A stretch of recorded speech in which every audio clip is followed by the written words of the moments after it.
welcome to Bigfoot and the Bunny. This is a couple's journey into the mysterious, the unknown, and the paranormal. I'm your host, Chris Carr. And I'm your host, Kristen Johnson. Together we are Bigfoot and the Bunny.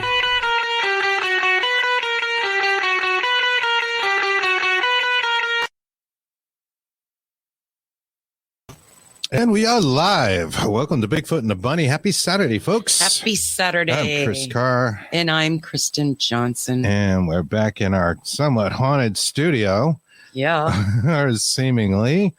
We're just going to tell you guys real quick. If you've been following the show and you're following our Thursday show, Dark Horse Paranormal Podcast, you know that we've had some activity in the back shelf there that may or may not be surrounded about that doll that's over my shoulder.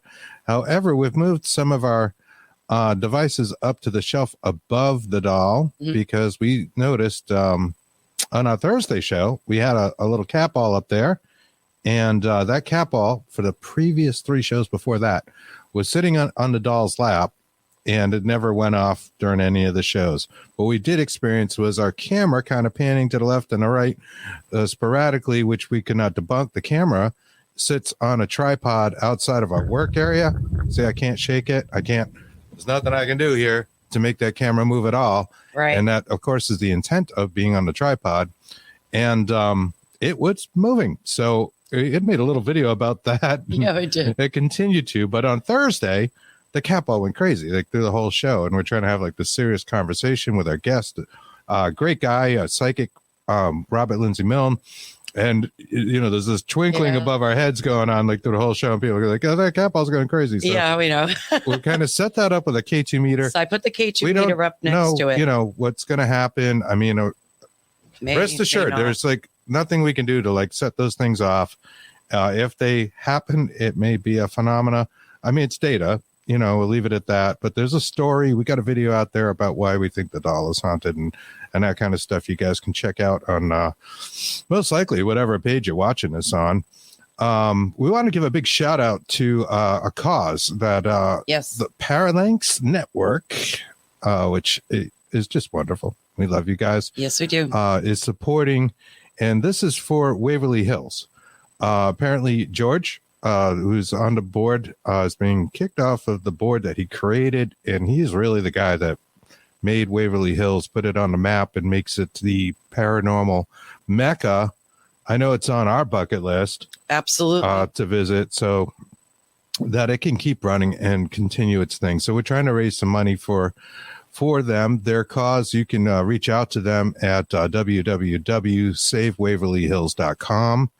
And please do check it out. There's T-shirts as ways to donate and a little explanation of what's going on with that. I've put that in the ticker, as long as a link to our awesome guest that we have today.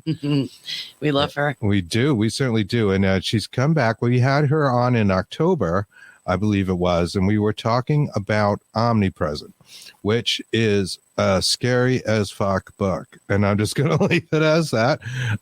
We read that. Kristen, you read that whole thing. Yes. You sent it to your mom. I sent it to my mom. She got so scared. I think she stopped reading it at some point because she was frightened. But she went back. But she went back. It. Yeah. And I mean, it's a really good and true ghost story, and it's a theme you've heard before. I mean, it's that thing of like, you're struggling and single mom, and she gets a house. It just seems like the seemingly perfect house. That is our background today, is a picture of that house. And things go awry, and that it's a great story. She wrote a follow-up to that we just started to get into in October, called Omnipresent: What Happened Next. And she has a new book coming out that she's going to tell us all about. So let's bring her on without further ado. Her name is Lynn Monet. Hey, Lynn. Hi. Thank you so much doing? for having me. I just love being here with you guys. We are psyched to have you back. And we want to get into this. I know like not everybody saw the original show, and maybe we could cover a little bit about that house briefly. And in fact, just if you can just pause one moment, I'm going to take us out of frame just so people can see the background and they can see a picture of this. there you go. So there's that house. And I know if you look real close, there's something in one of those windows. Yes. Yes. The upper kitchen window is the face of one of the demons looking out the window. Yes. It's one of the very demons. interesting. A fun thing to have to say. And I see some people saying hello out there. Hello, Elaine. Hello, Elaine Carr. We I love hope you are enjoying your week. You're having a good week.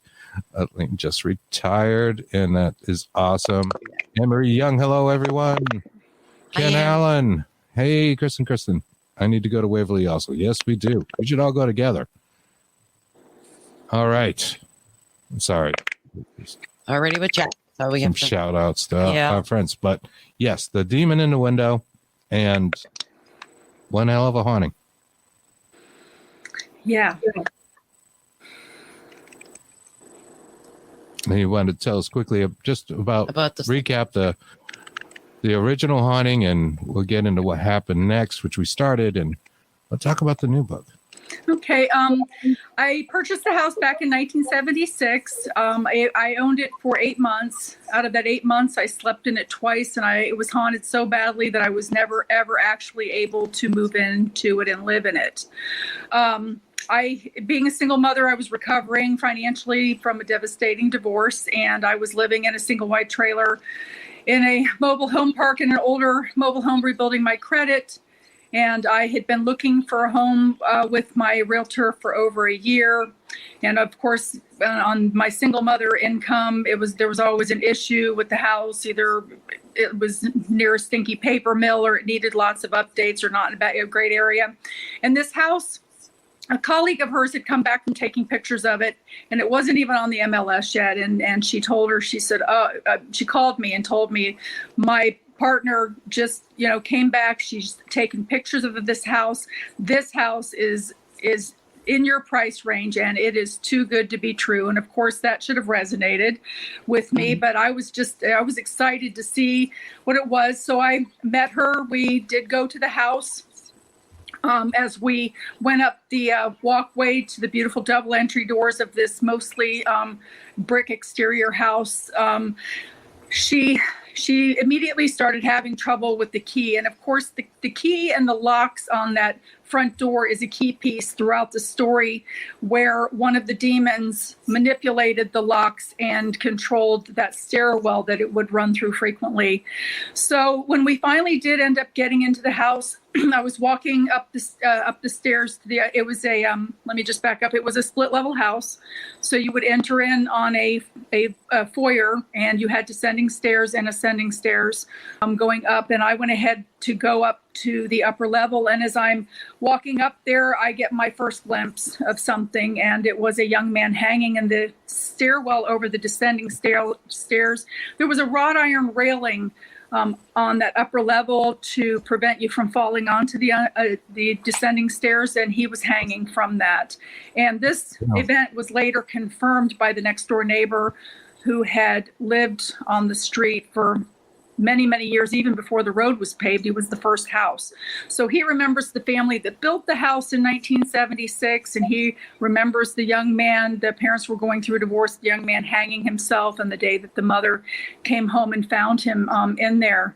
So, but of course, I look directly at it, and then there doesn't seem to be anything there. And I'm wondering why I'm thinking about something so horrible. This house is just unbelievable. I mean, I was thinking how proud I would be as a single mother, being able to provide such a grand home for my children. It was a 3-bedroom, 2-bath, 2,400 square foot house.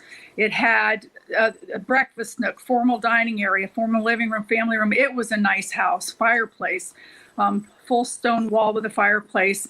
And so gorgeous. I asked if we could come back.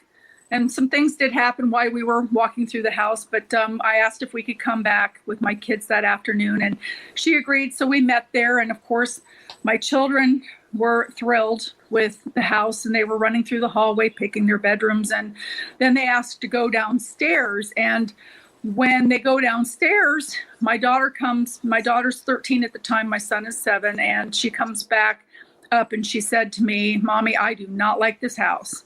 And of course, I'm standing there with the realtor who's been dragging me around for a year trying to find a home. And I'm embarrassed at my daughter's comment. I'm thinking that here she is, a teenager. She's probably realizing that we're moving away from her friends and she might have to go to a new school. And so I asked her again, I said, "What did you say?"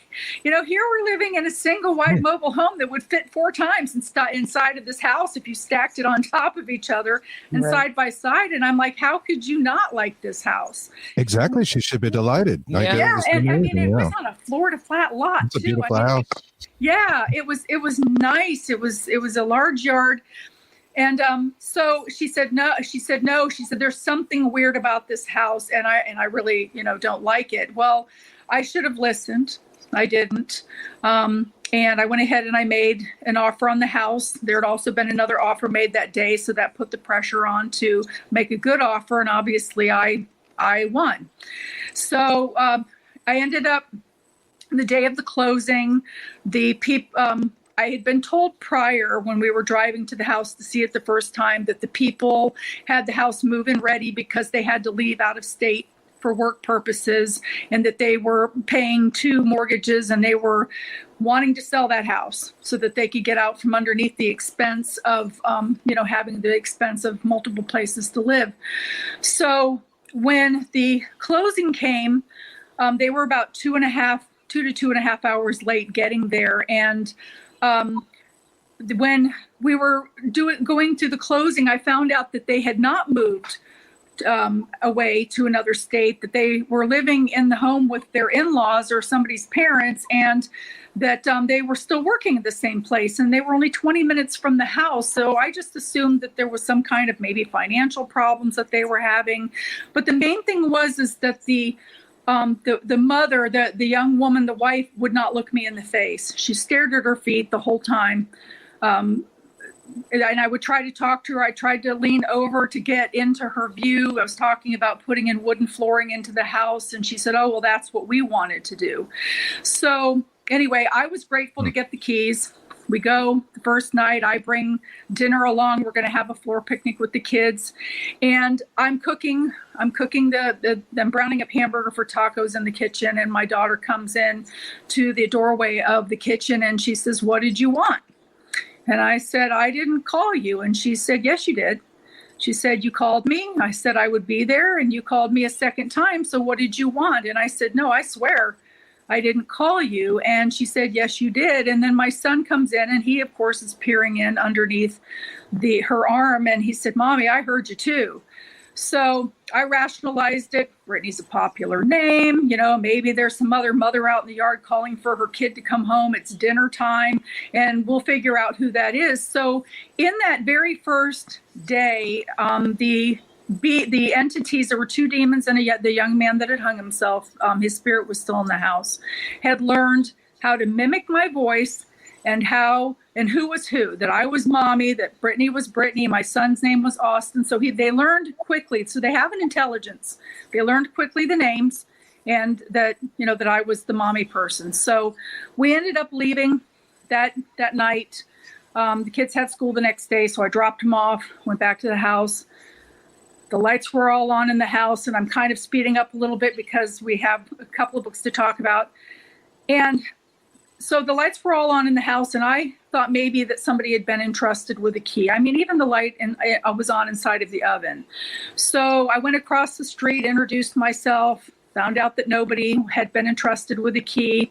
This house looks like a normal house in the suburbs. It's a beautiful home. It is. Yeah, isn't it? It sure does. It's gorgeous. It is gorgeous. I want to give a quick shout out to Joshua Dixon for sending some stars. Really appreciate that, Joshua. Yes, stars. Thank you very so much. Thank you.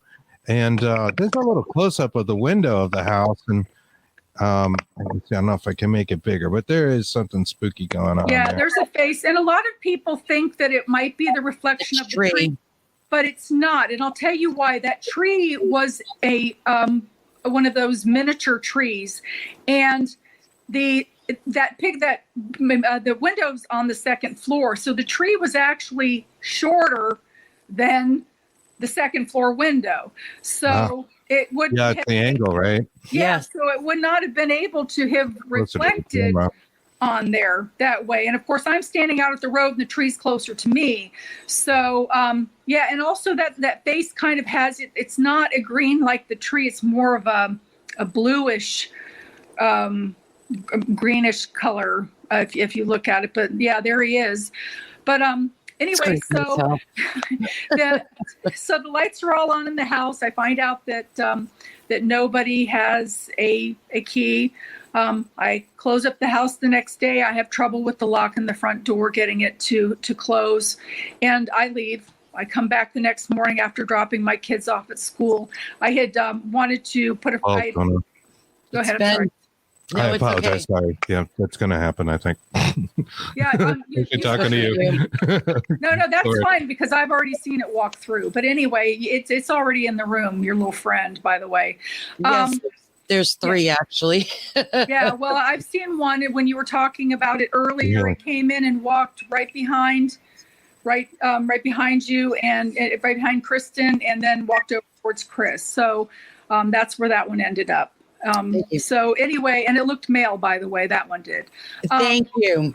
Yes, it's a dude, and he's like about, I would say, like between 30 and maybe 40 years old. He's in that 30-ish range, and he's got brown hair. So anyway, with that Thank being you. said, I keep telling him that's what I feel. I know, as but well. there's also a little girl, but Yep. it's okay. It's well, not no, that's big the deal one about that it. I saw. That's the one that I saw because you were talking about Wow. them, and they come. They like the attention. But yeah, I wouldn't be surprised. I think he's the one that was moving the camera. To be honest with you, I would not be surprised. yeah. I would not be surprised. But I saw it walk in the room when you were talking about him. So Thank you for the confirmation. Thank you. yeah. So anyway, I just and are you sensing too that you have a male in there, by the way? Yeah. Yes, I do. Yes, it is. Okay. And you described it exactly like I saw it as well. Good. Oh, Okay. All there righty. you So the next day I go back and I go to put my key in that lock, that crazy lock, and the door just opens. And I didn't even turn the lock of the key. And of course, then I go back across the street and I find that all of the interior doors that lead to the exterior are open, are unlocked, including the sliding glass doors and the garage doors. So there was one door in particular that caught my eye, which was the one that was downstairs in the garage near the workshop. And I knew that someone would have had to have been inside of the house in order to be able to open that one. They would have had to have moved all the boxes that I had stacked up in front of there and then put them back exactly as they were. So I again went across the street, told the people, here's my phone number. If you see kids playing in the yard, if you see anybody coming here when I'm not here, please call the police and then call me. I'll be here in 25 minutes. So they agreed to do that. Things continued to happen. Things really, really started to amp up. There's a lot that happened in that house. Of course, I was in denial. I grew up in a haunted house, and I was taught to deny my abilities simply because of the time frame that I was raised in, and also traditional religion scared the bejesus out of me. And so I got used to rationalizing and denying what I was seeing. So, but in this house, it just, now as an adult, I was wide open. My kids were seeing them. Their friends were seeing them. My friends were seeing them. People were seeing them with me in the room at the same time. So it wasn't just me seeing them at different times. There were other people in the room with me that saw the exact same thing at the exact same time. So, anyway, the first 2 nights we had a sleepover. My daughter invited a friend who also had the same name, and they came over to spend the night. And about 2-3 o'clock in the morning, the girl wanted to go home. Well, what 13-year-old during a sleepover is ever going to want to get up and go home?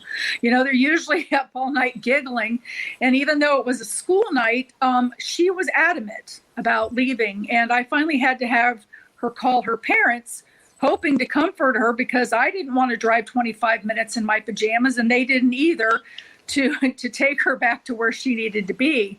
So she ended up staying, and she ended up staying awake the rest of the night. Whatever it was that bothered her, she saw when she went into the kitchen to get Oreos. It spooked her.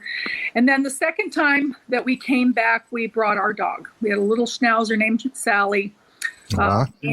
Yeah, and she did not want to go in that house. She Don't did blame her. not. Yeah, she balked so hard at that front door that her collar came over her head.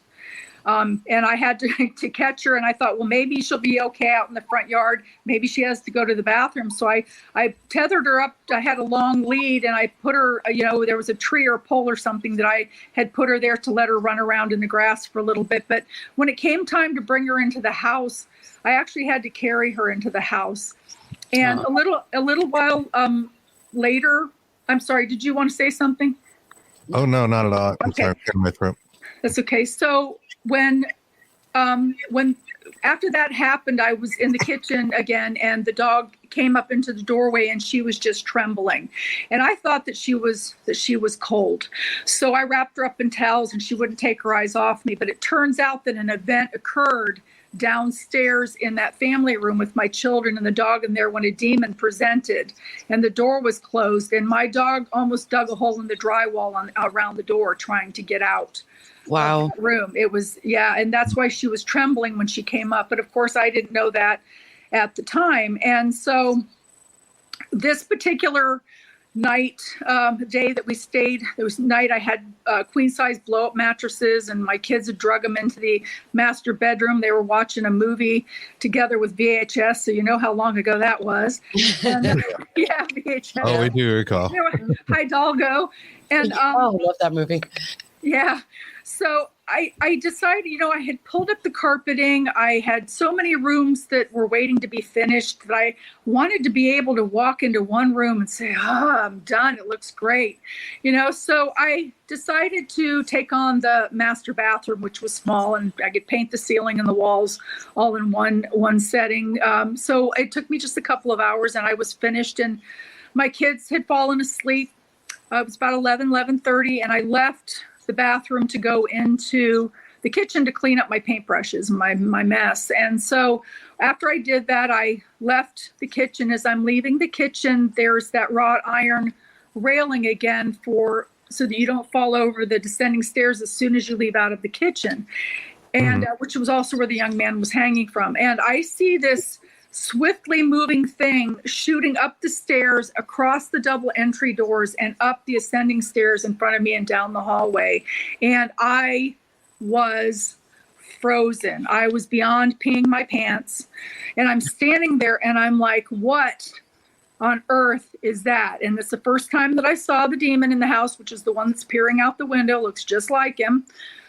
He was on his haunches, looked wolf-like. He had a narrowing to his face with large nasal holes like a horse that almost took up the whole end of his face.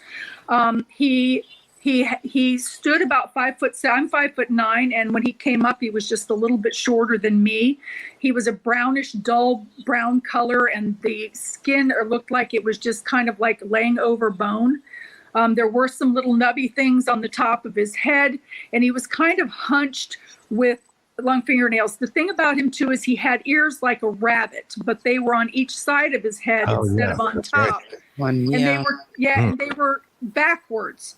They were glazing down, like turned backwards on his head, grazing over his shoulders. And I'm saying him, it felt like in male energy.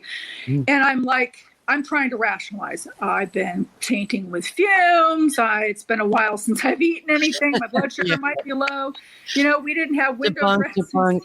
And it's interesting with the rabbit ears, too, when you think about it. Rabbits being a symbol of spring, Ostara, Esther. new life, right? And then you've got them kind of in the inverse. And it's a creepy image. Right. And on each side, like the FTD man. So, it was a very creepy image. And of course, I didn't have window dressings on all of the windows. So I'm thinking, maybe somebody went under a streetlight with a motorcycle or bicycle, because it definitely wasn't a car.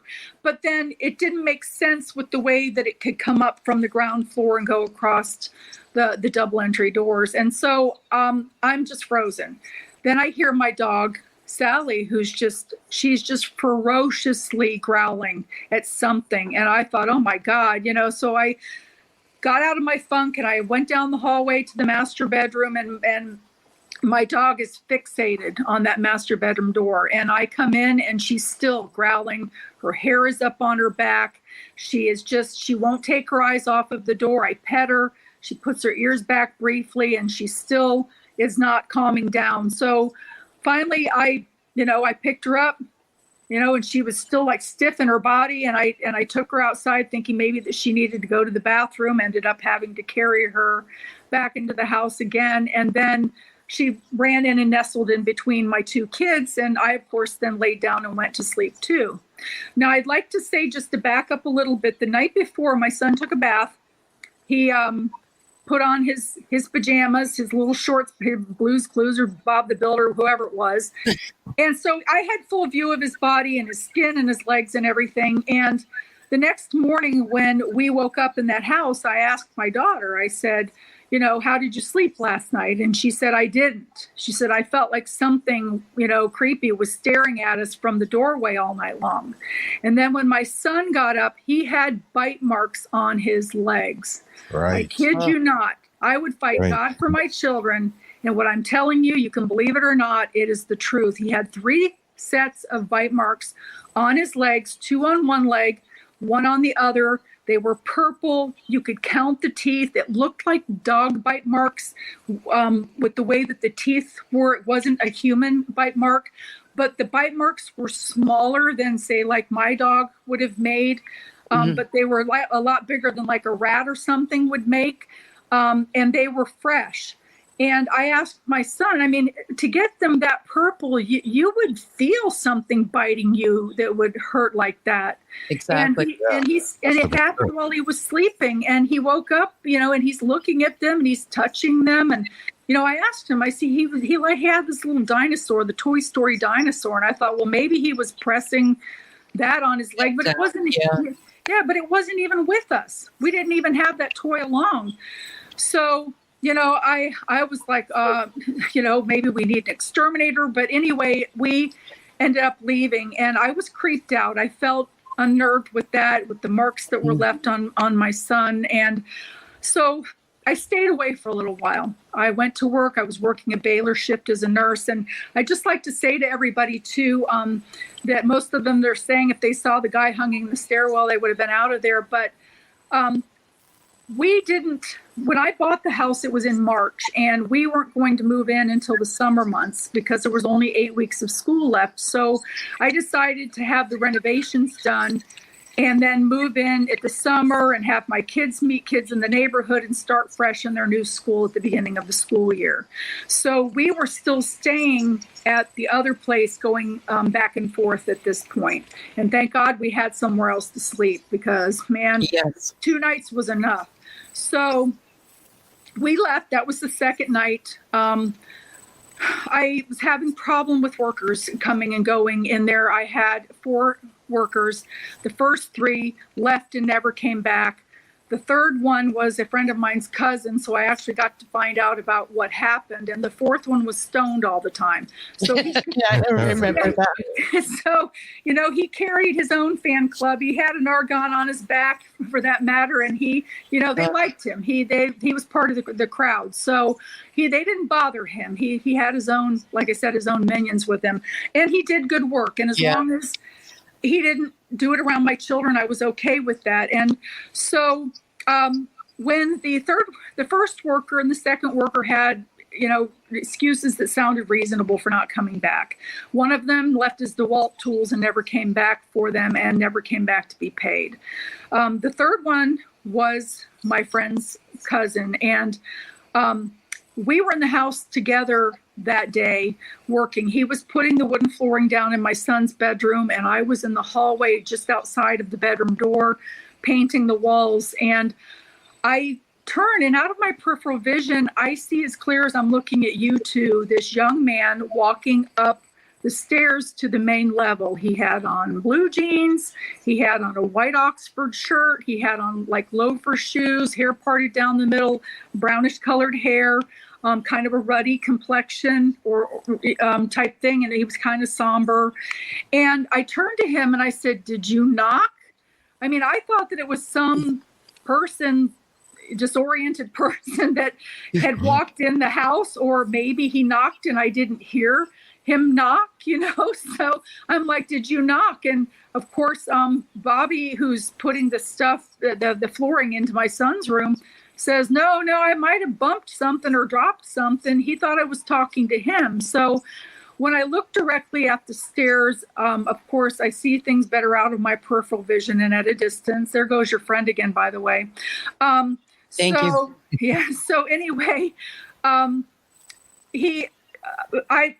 realized at that time when I looked at the stairs, I could see, which I know you guys, I know you see this too. It's like a waffling to the air, almost like gas fumes or fumes off of a hot road, that wavering to the air sometimes when you see Yes, sure. close.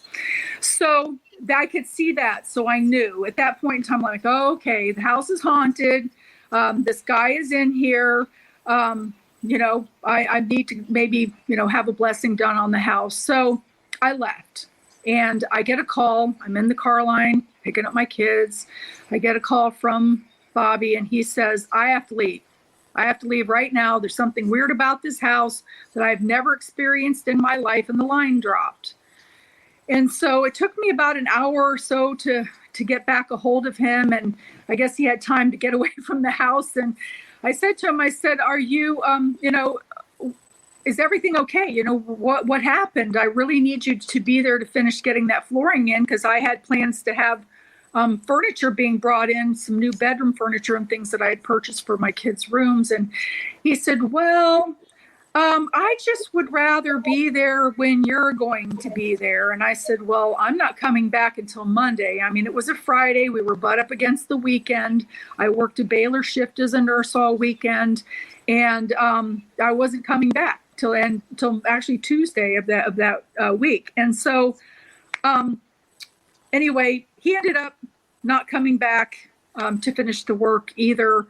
And so after he called me, I said to him, did you secure the house? And he said no. And there were some windows that were the kind that would crank open, and they would open like this, not the up and down thing.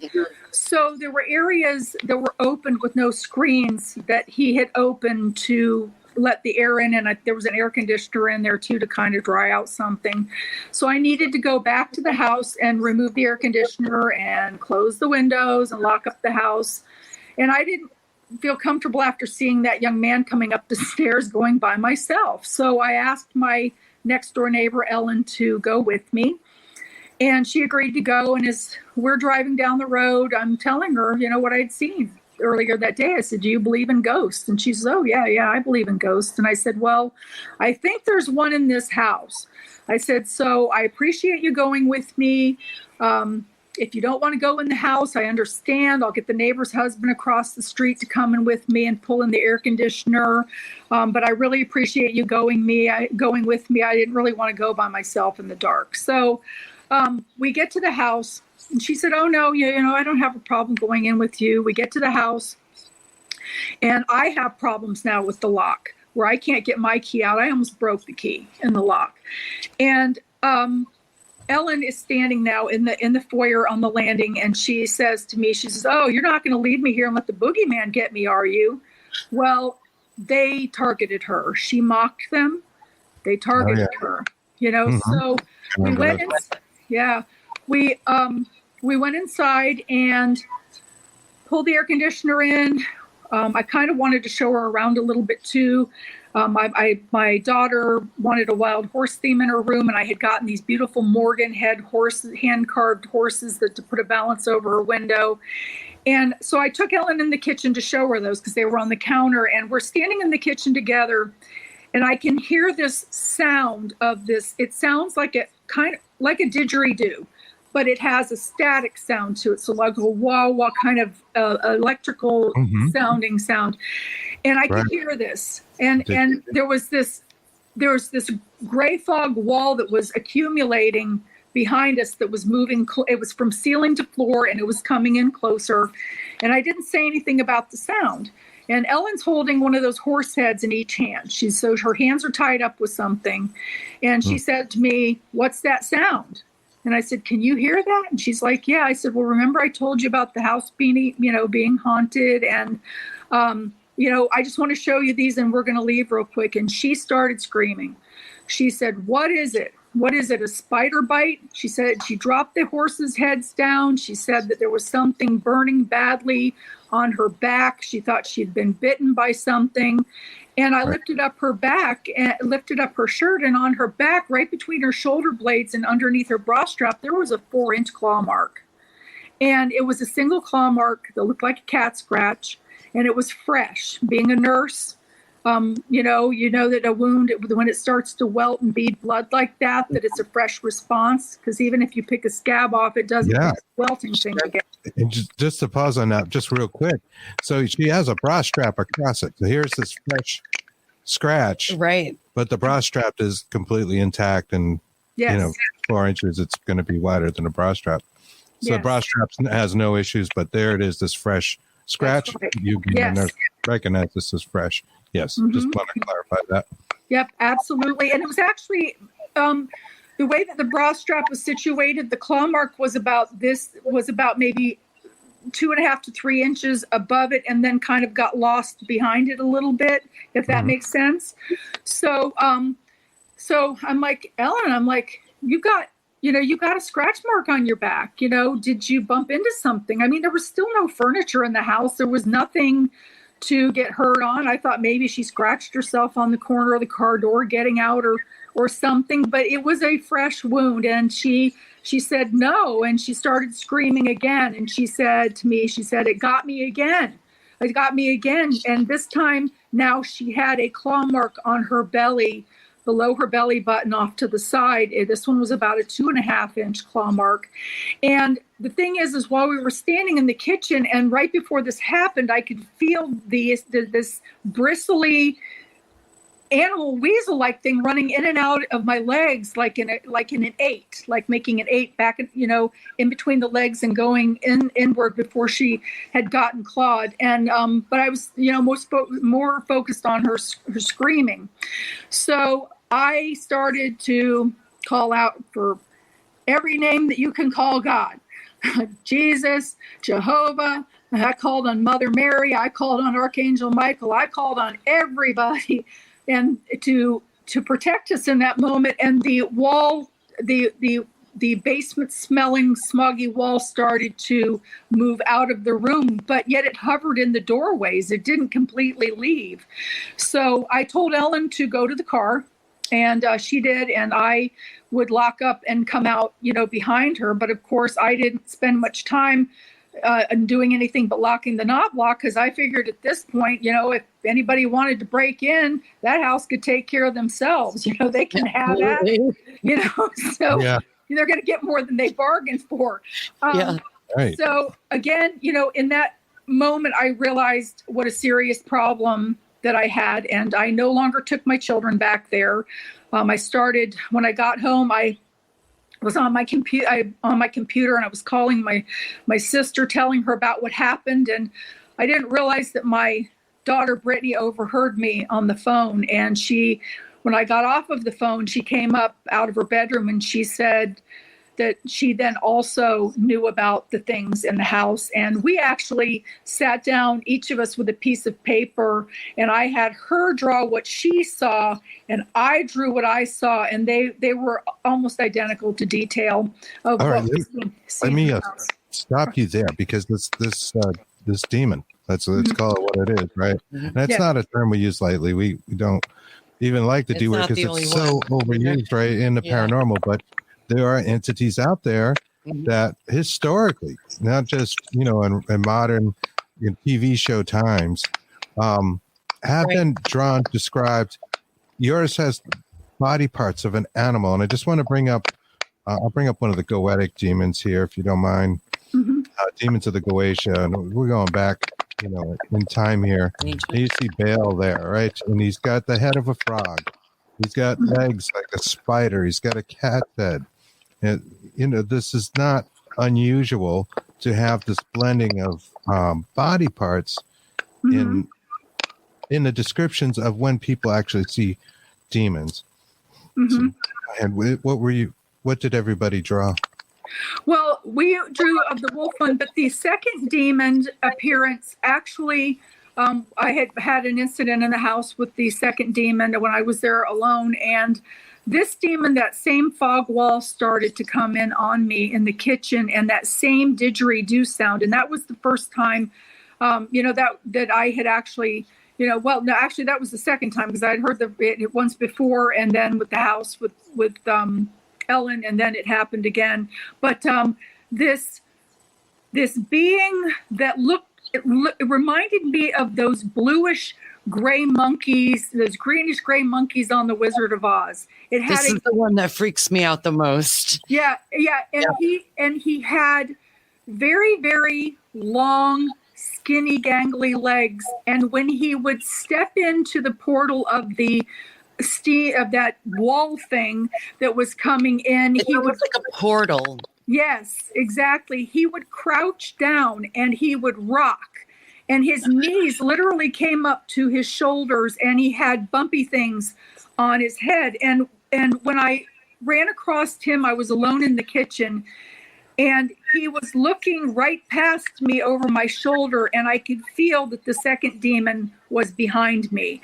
And at that moment, I felt like my feet were stuck in cement, and I prayed to be able to move and run from that house. And I did. And I got out of the house, and I ended up not going back there probably for a couple of weeks before I returned again. Sometimes when you step away for a little while, you start to doubt yourself, if you're not stuck in the environment all the time, it just, man, and gargoyles too. After seeing that other demon, somebody must have really seen one to be able to make gargoyles, because it really looks similar to that, other than the gangly leg thing and the rocking thing.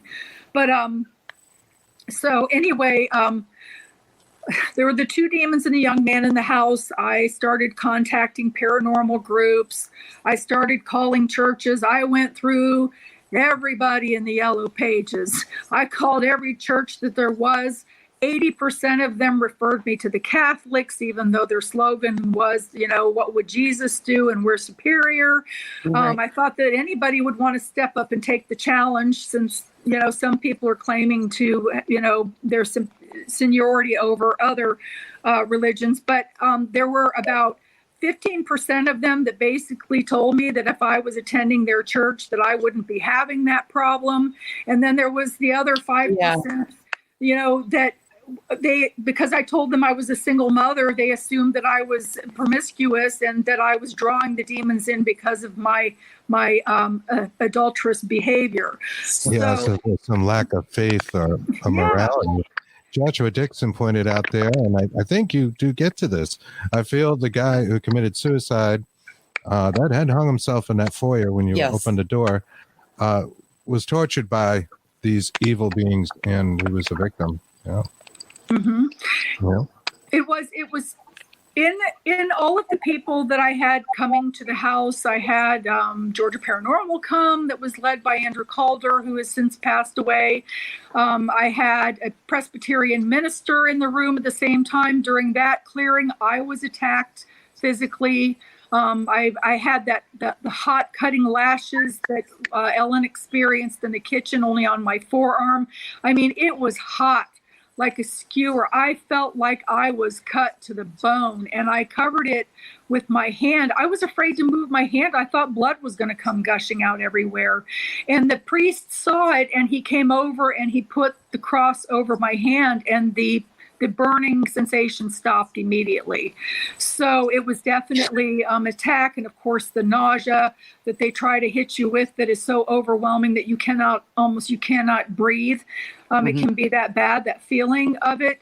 So I was the weak link, and I was the one getting attacked during that clearing. But he did come up the night before. He came in, he set up the infrared cameras. He did the readings, and he actually got pictures of the ghosts in the house. He wanted to know, what he was going to be up against the next day doing a clearing, because, people don't realize that when you're dealing with a demon, sage is not the choice. No. Not a good choice. It pisses them off, and Yeah. Yes. There's so many people out there that defend this, and it's like their go-to thing. But I have heard time and time again, you're not the only person to tell us this. No. Like, sage, Yes. if anything, is like, Yeah. really? Yeah. No, you really made me mad. Yeah. Yeah. It's okay to use it afterwards to clean up any of what I call the micrometastasis of the demon, or the negativity that's left, or maybe some of the negativity that drew them in to begin with. But no, it does not. It is like shooting a bear, and they will come back with a vengeance. That way, dragon's blood works better. There's some other techniques that work better. Than the sage. So if they're doing sage, they're just giving themselves enough time to get out the door, and then the poor person who's left in the house is getting attacked by demons worse, because now they're angry and coming back with a vengeance. So Yes. that's a couple of things that I learned. But I also learned that it's not about the age of the house. It's about the age of the ground that the house is built on. And my house, the last person that I had come was American Indian. I had multiple dimensions of religion, and really the Christians made it worse. And I'm sorry, if I'm offending anyone. I was born and raised Presbyterian. My mom did a bout with the Jehovah's Witnesses for a little while. That was terrifying. And especially being 10 years old, with the gifts that I had and the things that they told me that were wrong with me because of it. So, but it really made the situation worse in many, many cases. I had a Catholic priest that came to the house, just to back up a little bit, after the Presbyterian minister and the Georgia Paranormal Group came through. They told me that it was okay for me to take my kids back to the house, that everything was cleared out. They spent hours. They spent almost a whole day doing the blessing. They went up in the attic. They did the yard. They did everything. They had to have been there like 10 to 12 hours. And so they told me then that it was okay to take the children back. Well, I took the kids back. This time my son brought along a friend of his named Zachary, and they were playing around and running around in the yard, and all of a sudden Zachary, I'm putting gasoline into the lawnmower to mow the grass, and Zachary comes down to the lower stairs, and he's holding his neck, on the side of his neck, and he's going this, and he's holding his neck, and he's wincing, and I'm like, what happened? Did Austin hit you? They were playing sword fight with sticks, 7-year-old boys. And, did he whack you with a stick? Right. Yeah. And he's like, no, he's like, I came down to the end of the bottom of the stairs, and it just hit me. And I'm like, he says, and it burns. And of course, I had to move his hand away, and there was nothing there, but then he started to retch. And I'm like, oh no. Okay. I knew between the hot burning lashes, because I had experienced that, and the nausea and the retching, I had experienced that, what exactly that was. And he was being attacked. So I sent him to the car. I called for my son and my daughter to come down, that we were leaving. I wasn't mowing the grass anymore. I was taking my kids out of there. And so my son, he came around, because he was outside and got into the car, and my daughter didn't hear me say not to come down the stairs. So she comes down the stairs, and she gets to the bottom of the stair, and she just goes, and she starts grabbing her ankle and stumbling into the room. And I said, what happened? She said, I don't know. I didn't twist my ankle. I didn't come down the wrong way. I just got to the bottom stair, and something just like hit me. It was and she couldn't bear weight. She was I had to help her to get to the car, because it was bothering her so badly. And so I got everybody loaded in the car, and we started to head down the road, and everybody started to feel better once we, got away from the house. But when I got home, I called up the priest, and I said, look, those things are still there. my kid's friend got attacked and my daughter got attacked today. I said, I'm going to have to sell that house.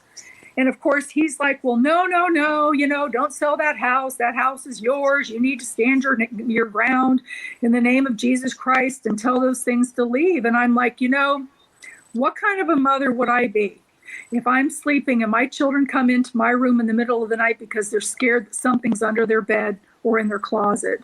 And there really is. And there's something there. Yeah, It's exactly, Mommy, there's a monster under the bed. And you just had a nightmare. It's there might be something under the bed. Floating monkey gargoyle things. There's a couple of just freaky. a quick comments out here.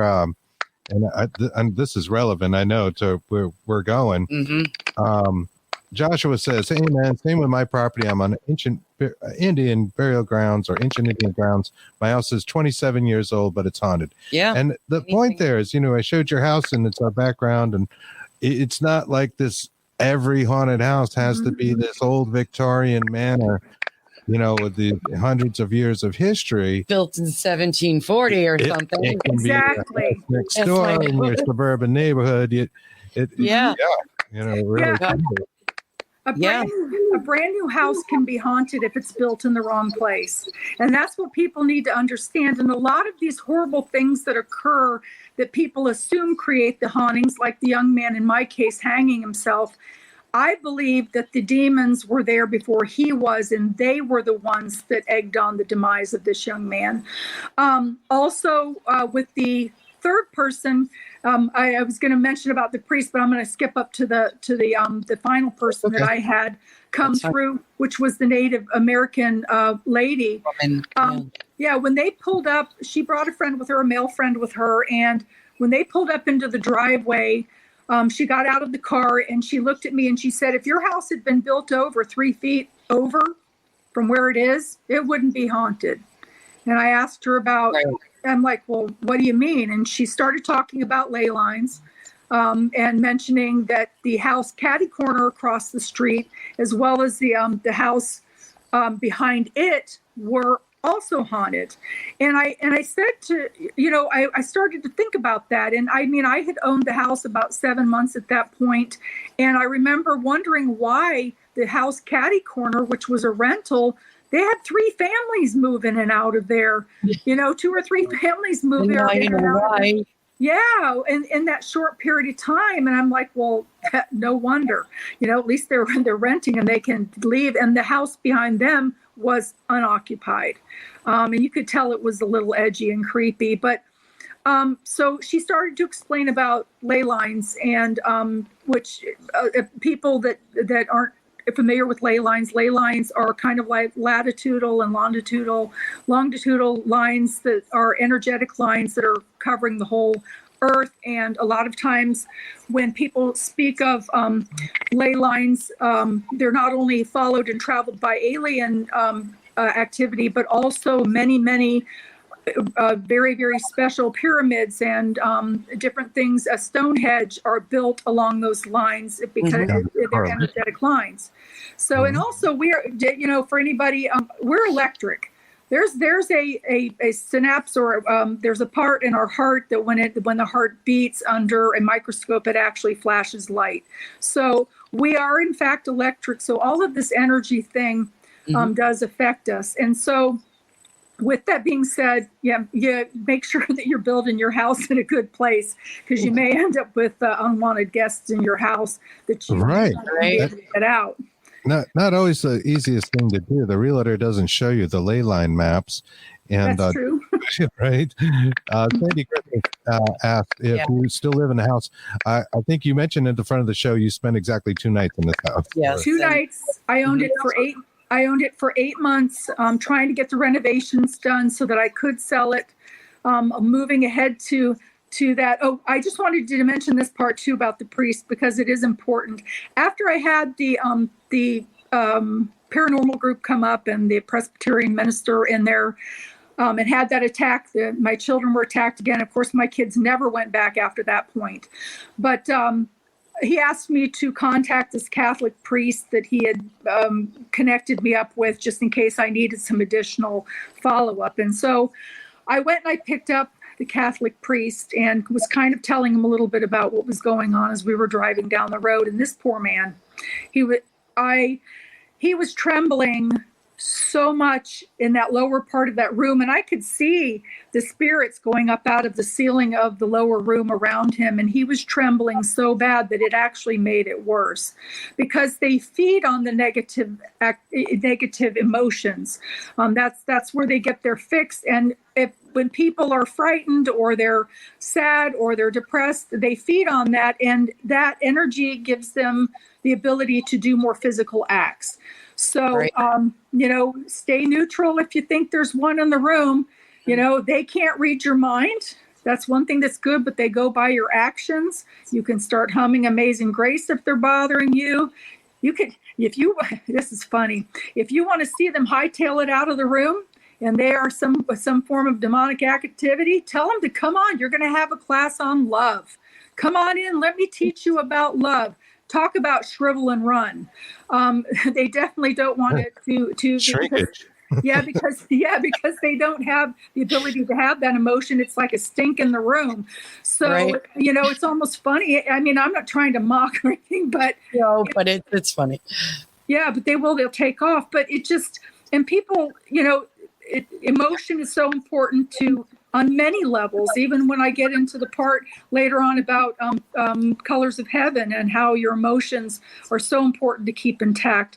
But anyway, I told the Episcopalian priest that I couldn't stay there, that I couldn't imagine having a Thanksgiving dinner with my extended family in that house and seeing a demon walk through the room and then me standing up screaming in the name of Jesus Christ to get out of my house. How many guests would stay for dessert, for one, and how many of them would ever consider inviting me to their house? Yeah. I might be bringing more than chocolate cake. So, it's like I cannot, it's one thing as anybody, and even, being a single person, to have to deal with criminals at large, but having to deal with things that you can't see.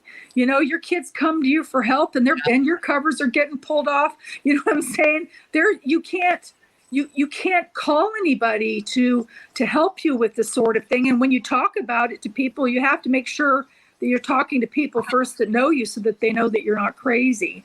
But Right. anyway, I did. Go ahead. I'm sorry. I was going to just say, just a point, and we can get into this a little bit more later.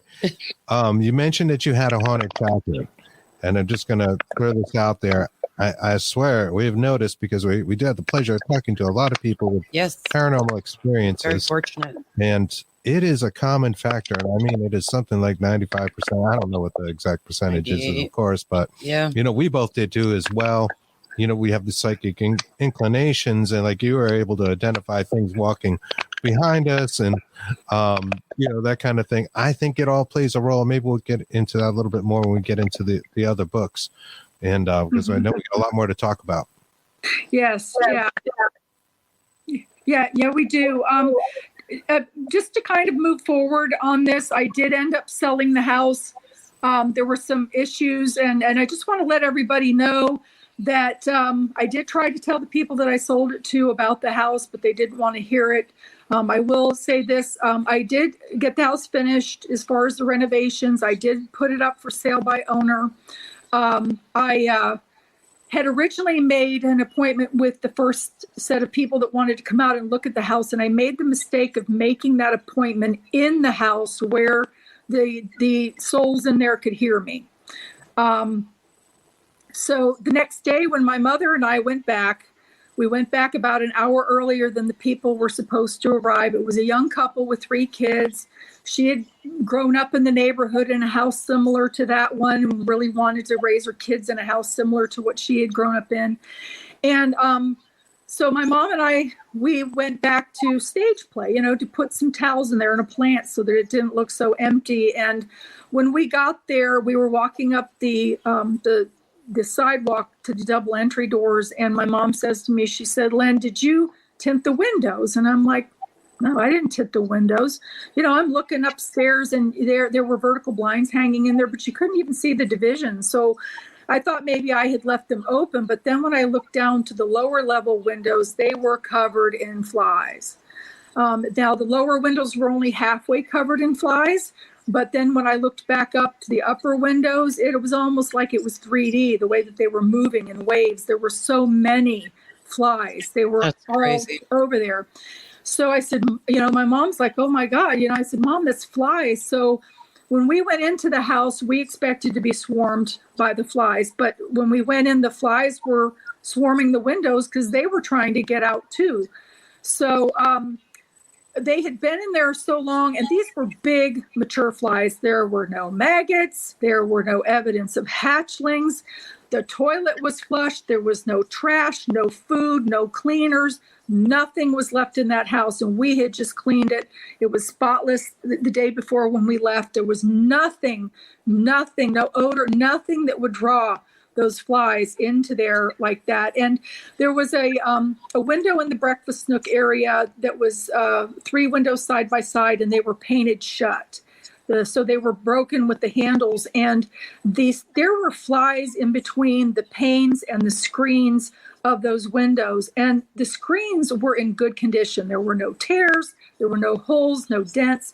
There was no way for them to have gotten in between those panes and the screen. I literally had to take off the screen and usher those flies into the house, and then my mom and I had to shush them out the front window. We had to take the screens off the front kitchen window and the sliding glass door we opened, and we were taking towels and flogging them, trying to get them to go out. And they had left excrement, brown spotted excrement all over the molding around the window. So they had been in there a while. And so we're racing. Here these people are supposed to be coming in on top of us. And, we're racing, trying to get this fly excrement off of the molding and getting the flies out.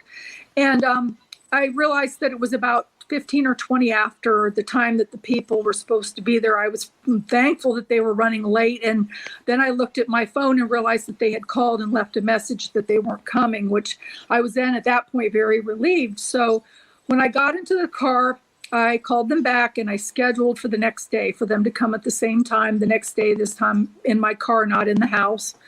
And so my mom and I, we go back 2 hours ahead of time, this time to make sure that we're not walking into flies and all of that sort of chaos. So, and we went there, it was fine. It was very peaceful. It was, very beautiful inside. There were no flies, no problems. The people came.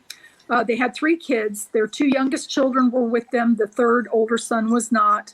And of course, the kids, just like mine did, were running down the hallway, picking out their bedrooms, and there was one bedroom that was a little bit smaller upstairs. And of course, everybody wants the biggest room. So they came up and they asked if they could go look downstairs.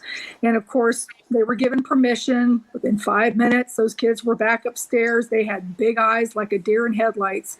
And I overhear the little girl saying to the little boy, Jimmy can have the creepy room downstairs. So I realized in that moment as a mother that I couldn't sell it to somebody with children, because the children could see the monsters that live downstairs. And so right after that, there were some people, a retired couple from Florida, that called. They wanted to make it their retirement home. It was a cash buy. And so everything went very, very smooth with that. But the one day that we were exiting the house, we were coming down the descending stairs to the foyer landing to leave out the front doors. And I was the first one out the door. And I overhear the wife saying to the husband, "Why did you push me?" And he said, and he said, I didn't push you. And she said, "Yes, you did." And he said, "No, I'm 3 steps back from you. I can't even reach you, And she said, "Well, I don't know what happened then," because she stumbled. And of course, I knew what it was.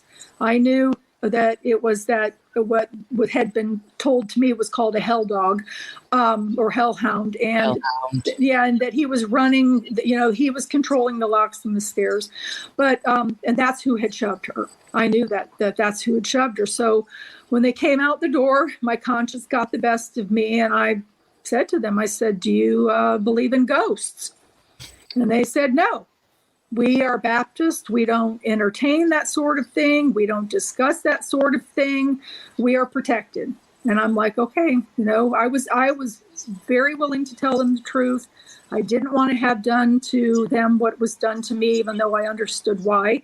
Being a single mother, I couldn't afford, I had signed all the dotted line. I couldn't afford to pay a mortgage so that those things could live in that house. And I had to pay for somebody somewhere else for, me to live. Even if you're not a single and you're a married couple, you can't really afford to do that either. So anyway, the house sold, and that's where the first story ends. And of course, there is a self-help section book in the back of each of my books.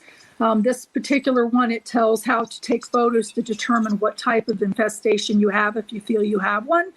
And also, it gives some good pointers on, of course, staying neutral and some things that you can do, to protect yourself. And don't talk about them while you're in the house. No.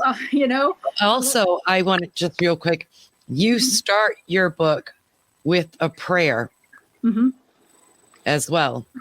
Yes. It said, warning, do not. Yeah, that's the thing. Read this before you read my book. Yes. And the reason for that is because when I first wrote the book, I had 4 of my friends who I said, hey, read this book and see. Yes, it was kind of like that, but the ears were longer and it was up on its haunches.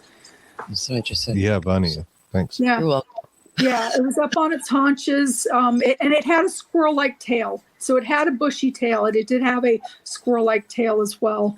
We'll find it. I forgot what to say. Oh, yes. What was it? I had each and every page of the book blessed. That's why there's a cross at the bottom. The reason being is because my 4 friends started calling me one after the other. My lights are flickering. My kid's not here, and their toys are turning on and off in the other room, and different things. They were having negative effects from it, and I surely did not want. I wanted the information. I didn't write this for the scare factor. I wanted the information to get out there for the awareness. And even though this story will make an excellent movie someday, because it is definitely grabbing. Absolutely. So, and it just, so I requested that people, as they read it, say a prayer, any prayer that they choose. I put the Lord's Prayer in there if they couldn't think of one, and at the beginning and at the end. And I also had every single page blessed. Now, this story, while I was writing it, literally disappeared 2 times, and I had to rewrite it a 3rd time. And finally put it in an SUB that had a cross on it that actually held it this time. And so I knew that I had to do something that people would not be adversely affected by reading the book, and that worked, having that cross sealing each and every page and the prayer before and after. So that's where the first book ends. I will say that the young man spirit who was in the house was released during one of the clearings. He couldn't get it. It was during the clearing, I was asked to go and open the sliding glass door, and the American Indian woman told the young man to go to the light, and he ran past me so fast to get out of there. And so he was released from the house. What was I'm just watching it behind you a little bit question there. That's pretty good. Actually, like when all this is going on and you're getting ready to get out of there, it sounds like everything has gone ballistic at this point. And it's really out of control. How did you keep your energy levels up? And did you feel drained? It's funny because I guess because of my nursing training, I've been a nurse. I've worked in end-of-life care and things like that for 17 of the 37 years that I've been a nurse. So, and not only that, I worked in urology for 3 of those years, where you're working with the belly button to the knees. And of course, everything has to look like a toe to you. You have to kind of step out of yourself and look at it in a different way. But seeing those things over and over and over again in this house, I desensitized to them, like the same way that I do as a nurse when I'm caring for someone, you know what I mean? And I have to focus on treating them and not, what's actually going on. I can't look at the gaping wound and be scared of it and say, run in the other room. I have to focus on treating it. Right. So with that being great said, answer. and also seeing things, pardon me? So that's a great answer. You know, so training as a nurse, working in crisis situations to help you get through this. Exactly. And also, you know, I grew up in a haunted house, so I got used to seeing things. So we lived 4 blocks shy of a hospital that had a nursing home next door to it. So we would see, my siblings and I would see, you know, people in patients' gowns walking through our house all the time that were ghosts. So, you know, so we got used to seeing things early. And of course, I got used to being in denial about things because after going through the religious part of it, I was afraid of what I was seeing, so I would deny it. And so I got really good at that. So I rationalized for a long time in this house, but I can't imagine if we had to sleep there, which is where the second book opens up. In the second book, about 6 months later, I was coming down the interstate from North Carolina to South Carolina, and there was a backup on the interstate. So I jumped off the most immediate get off ramp and didn't even really pay attention at the time until I got to the end of that and realized that it was the exit that I had taken to go to that house that had temporarily been mine. So, and of course, since I never actually moved in, I never became familiar enough with the area. So I was trying to find a way that I could get back on the interstate and go around the backup that was on the interstate.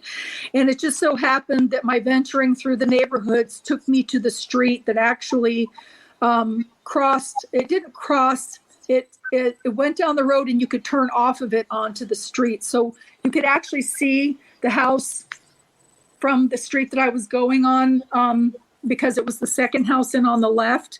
And so I was a little curious at that point since I was in the neighborhood anyway. Curiosity. So I went ahead and I said a little prayer.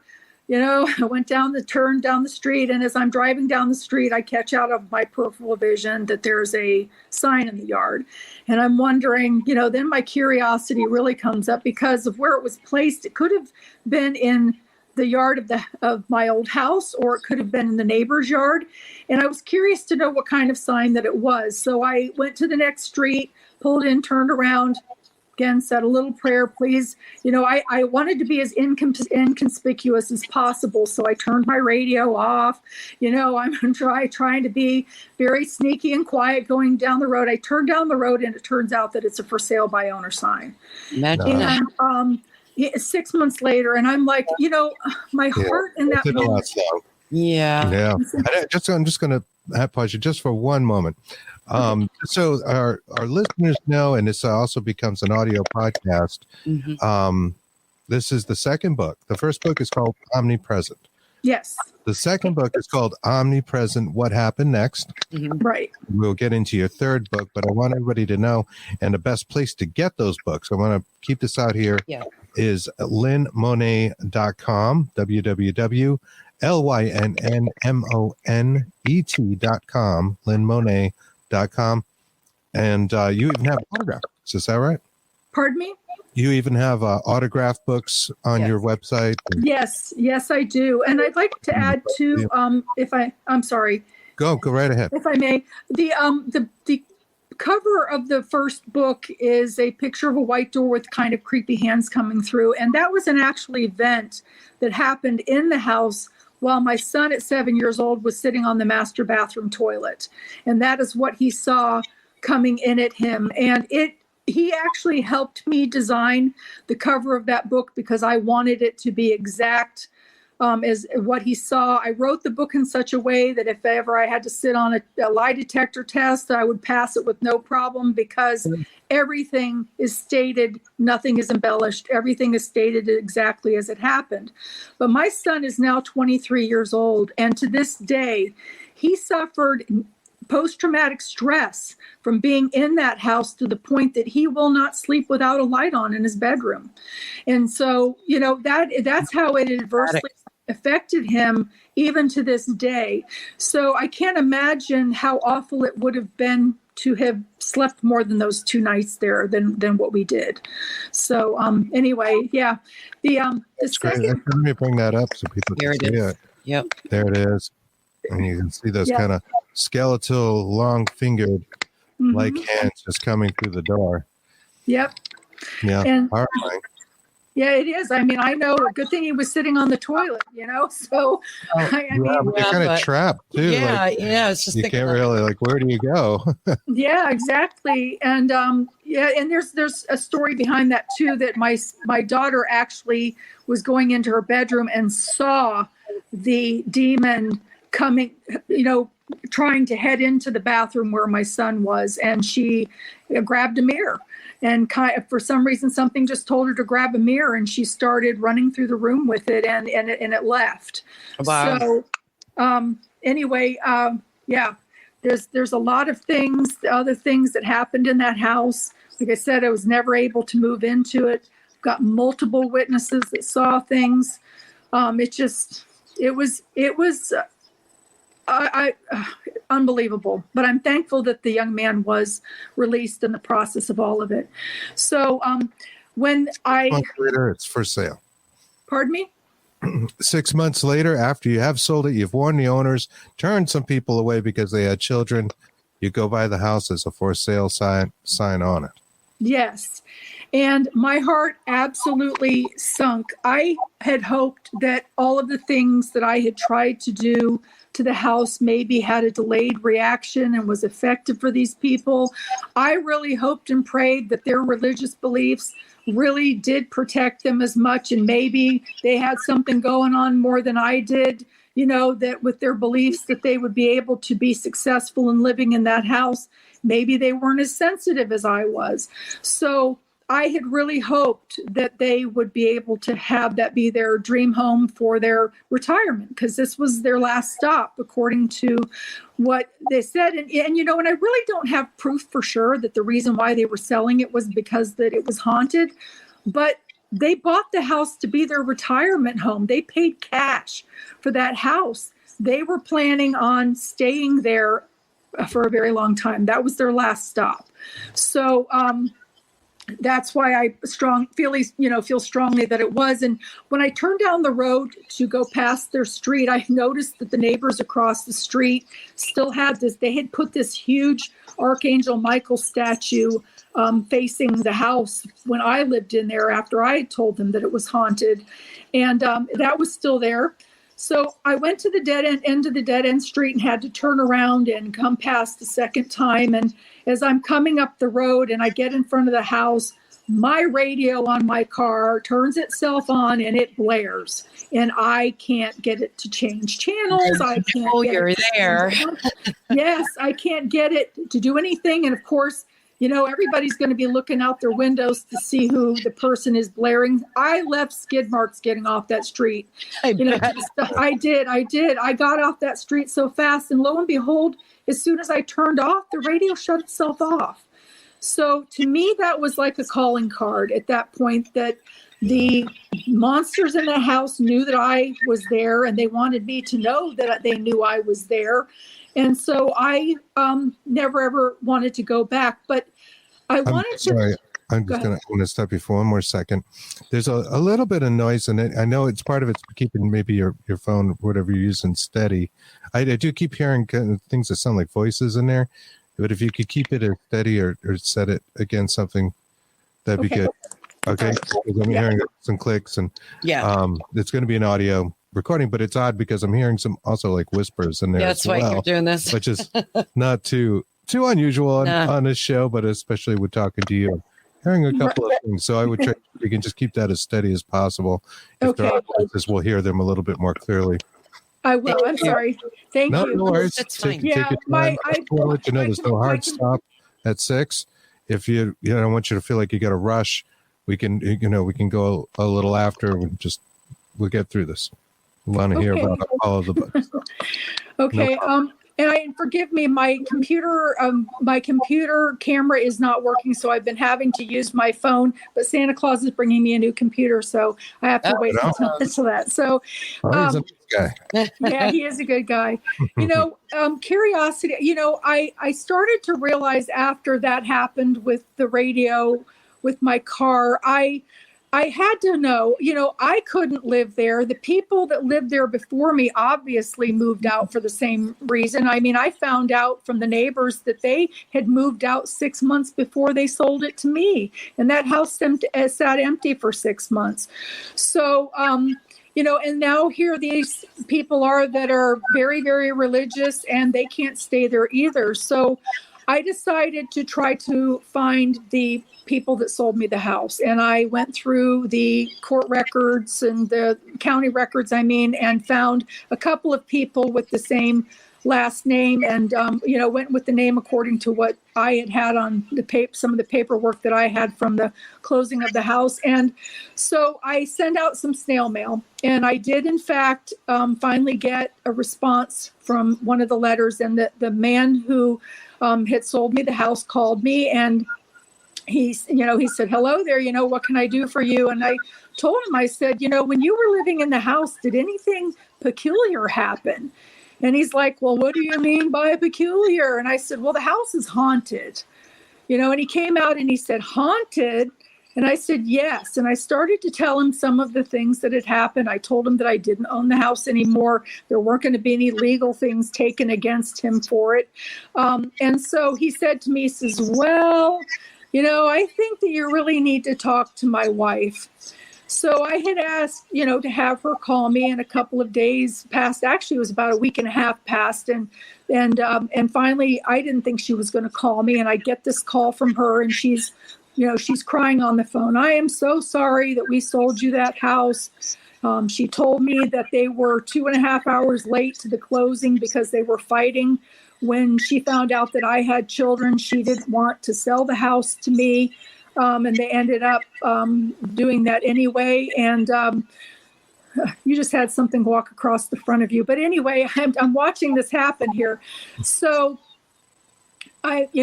when she did call me back, we started to compare notes. We started, talking about different things that had happened in the house. There was one room, the smaller bedroom upstairs, had a glaze of feces smeared on the subfloor. And she had mentioned, yeah, pardon me? That's a good Oh God. my God. Yes. Yeah. When they pulled up the carpet, you could smell it. It just, and it was just glazed, like every part of the floor was covered in it.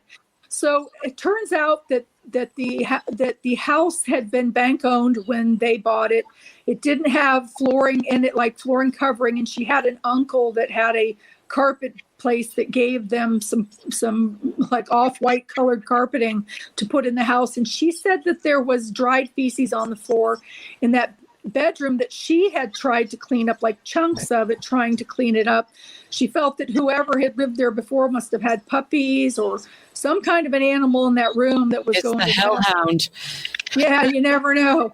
Was, leaving excrement all over in that room, and that she cleaned it up the best that she could. And then when I come and pull up the carpet and find it, then I have to clean it again before the wooden flooring's going down. But then we started to talk, and she was telling me how that house almost ruined her marriage, because there were times that her husband would work midnights and need to sleep during the daytime. She worked at a bank. She worked at a bank that was inside of a Walmart, and he worked at the Walmart. But sometimes he would need to sleep during the daytime, and something would knock on the door and wake him up, and he would hear her voice, saying something to him, and so he would get angry and think that she had come home and want to know, why she was trying to wake him up. And she would be like, "I wasn't even here.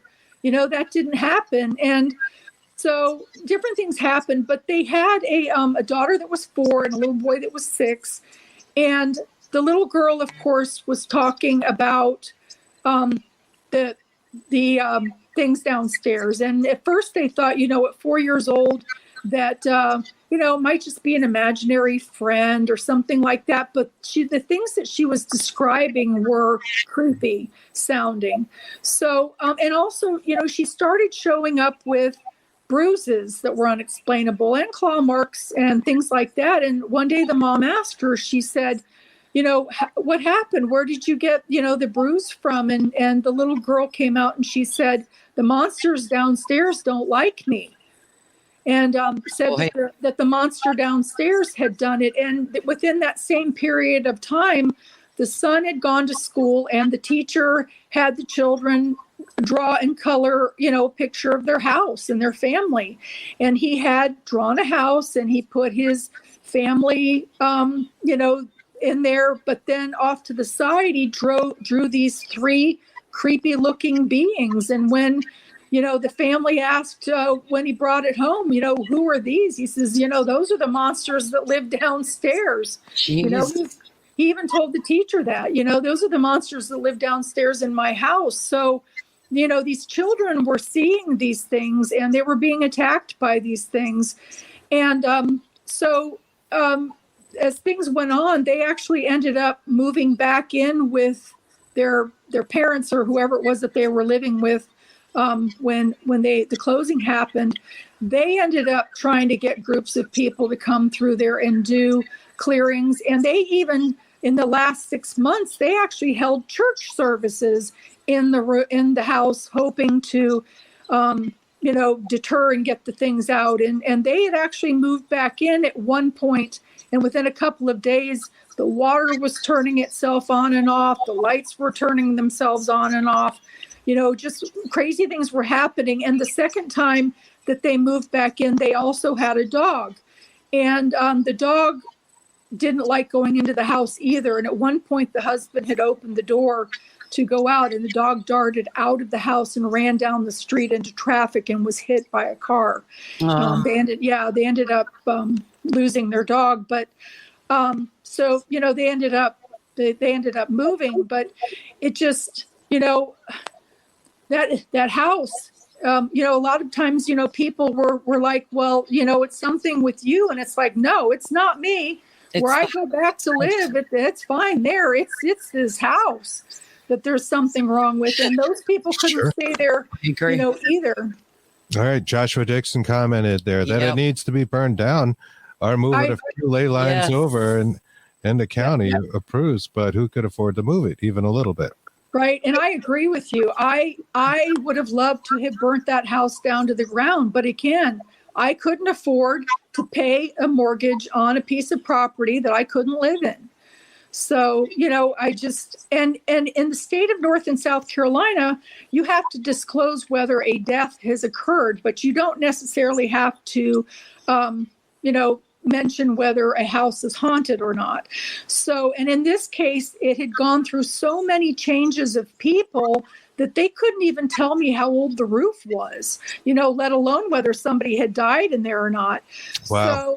So, it was, that is what was happened. So I started to talk about, these things happening with people. And, it's you would expect to get a lot of hate mail for this kind of thing, especially since I live in the Bible Belt. I have not gotten not one piece of hate mail. I have gotten so much email from people begging for help. This is a real problem out there. And so, people, when they're in that sort of a desperate situation, they could very easily be taken advantage of. If somebody comes to your house and says, pay me $1,000 and I can get these things out, you'll do it. It's not like you're desperate to have it done. And it's not like you can call up the Ghostbusters or have the police come and take care of the problem, and so that you can move in. Your house is your sanctuary, but in the case of something like that, it's not. And sometimes it never will be. And you do have to move. But the stories in that book, there are several interesting things. It does talk about some stories that were shared with me by people who also, this one lady in particular, she had a best friend that bought a house in East Flat Rock that was not able to stay there. Her niece bought a house in East Flat Rock, which was in North Carolina, where I bought mine, actually within about a half a mile from where I bought my house. She wasn't able to stay there either. And these stories are very, very interesting in the book, as well as I talk about addiction and mental illness and how it relates to demonic possession. So when I went through my nursing, I went back to school later in life to further my degree as a nurse, and we had to do a rotation through all of the areas, maternities, med-surg, and psychiatric. So when I had to go through my rotation through the psychiatric ward, there was we went in one day, there were 8 nurses there with a teacher, and there was a young lady there who approached our group, and she looks at me and she points at me and she says, "You can help me. I know you can." And of course I'm embarrassed, and I'm looking over my shoulder, kind of hoping that she's talking to somebody else. And she wasn't. She was pointing at me, and I'm like, "Look, I just want to be Lori the nurse today, Lynn the nurse today. I don't want to be, something else, the one that sees ghosts." So the teacher came up, told us not to make eye contact, and she ushered us out of the room. And I ended up getting reassigned into that area. Now, it was the intake area of a psychiatric ward. We had to sign papers. It was myself and another nurse to go back in there. We had to sign papers that if we were harmed in any way or hit or shoved or whatever, we couldn't hold the facility responsible. And so we did. And of course, there were a lot of combative people in there because their medications were being balanced and things like that. But we were each assigned suicide watch patients. And at one point, our clients had to go for their meeting with they had like group meetings for them to go to. And so ours went to theirs. We were sitting down. They had wooden picnic tables that were bolted to the floor in the sitting area. So we were sitting there doing our charting, and this young woman approaches us, and she sits down with us, and she starts talking about her life. And she was telling about how when she was about 10, that her pastor started molesting her until she was about age 14. And then her mother got remarried to her stepfather, who confronted the pastor, and they ended up getting kicked out of the church. And then he started molesting her until she ran away at about age 16, and that she started to do Satan worship. And she said that she realized that wasn't necessarily the route to go either, but that now she hears 25 different voices, and she was actually admitted to the facility with schizophrenia. So we're sitting there talking, and I'm looking at this young woman. She's just been brought in. She is covered in scratches. I mean, she had scratches coming out of her ear canal, out of her nose. She had on a tank top with spaghetti straps. So she had scratch marks on her back in areas that would have been impossible for her to reach. She even said that one of the voices had a long nail that would scratch the inside of her vagina. And she said that the doctors believed that she was inflicting these scratch marks on herself. And I recognized those claw marks because they looked just like the ones that I saw on my friend Ellen in the kitchen. And so I'm looking at her, and I'm like, holy crap, holy Toledo. Yeah. She's got claw marks. Those are demonic claw marks on her, and there's no way that she could reach those spots. So about a couple of minutes later, we were listening the other nurse and I were listening to her story, and the other nurse said a prayer for her. And the girl got up to walk away because it was her meeting with her psychiatrist that she needed to go to visit with. And when she got up to walk away, because of being left with the ability to see those things over and over that I had reawakened in the house that we were living in, not living in, the house that I had bought, when she got up to walk away, I could see on her back attached there, they looked like clusters of grapes in like a clear pillowcase sized bag. They were about the size of potatoes, but they were clustered like grapes, one over each shoulder of her. And they were faces. Some of them were inverted. You could see the eyes on the bottom and the mouth on top. And I remember looking and thinking to myself, oh my God, she really is hearing 25 voices. She's got attachments on her back from talking to her. So when she came back from her meeting, I went to her room. I knocked on the door. She let me come in. And I told her, I said, listen, You have attachment, you have demonic attachments on your back. And when you leave here, you need to go and find someone that can help you with those, to remove them and to protect you from having them, reattach. And I'm looking at them on her shoulder. And of course, at that time, I had some personal things that were going on, and I didn't really feel spiritually stable enough at that time to take on the task myself. And plus, I didn't want any of those things coming home with me. Yeah, right. So but it was attached to the top of her shoulder, and it looked like a vine that was made out of the material that a horn is made out of. And it was connected at the top of each shoulder and partially underneath the armpit. It kind of was like a clasp, like a C shape that was clasping. And something just told me to pick them off. So I reached down, put my fingers underneath them and pulled them off of her back, threw them to the ground, stomping them into the ground. I don't know where I had the nerve to do that, but something just helped me, and they came off. She told me that they looked like, that it felt like weeds were being pulled off of her back when I did that. I was very, very surprised at how easily they did come off, but some of them did roll away, and I could see where she had clustering around her bed area that she was sleeping in. And I told her, I said, listen, these things can come back on you. I didn't get them all. When you leave here, you need to find someone that can help you. Lo and behold, about a year later, I'm in Walmart.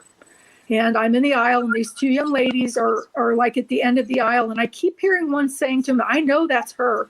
Finally, she says, I'm going to go up and say something. So this young woman approaches me. I'm thinking, well, maybe they know about my books. I'm overhearing them. And she comes up and she says, do you remember me?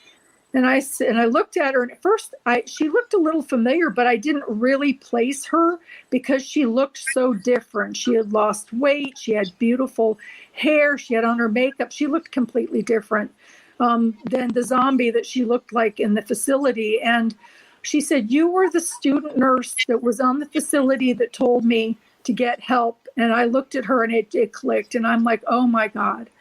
I said, you look amazing. She said, I did exactly what you said. She said, and you were right. She said, in the some kind of shaman or priest that she had helping her told her that if I hadn't pulled those things off of her that she had on her, even that much, that she would have ended up staying in the mental facility longer. And she said that the doctor had at that point had reduced her medication to some lower anxiety medication and had taken her off of all of the schizophrenic medication, that she was no longer hearing the voices. She had taken her GED. She had just gotten accepted into school to become a dental hygienist. And she was just I was so proud, of her, that it was successful. But with that experience and going back into the time frame, once I realized what I was looking at on her, I started to walk through the facility looking at other people in a different way, and I call it look. So I started to notice people with archons on their backs. I started to notice people with attachments on their backs similar to hers, and most of those people that were similar to hers were diagnosed with schizophrenia. Now, there were some people, and they're talking about pink elephants climbing on the wall. And yes, there are people with dopamine and other types of serotonin level dysfunctions that do need medication and help. But the ones that are talking about voices, people's voices, and sometimes voices that they recognize, that's a little bit different and could very well, in my experience and what I saw, be attachments. Now, some of the other ones that were in there for drug addiction carried archons. Sometimes they look reptilian or spider-like.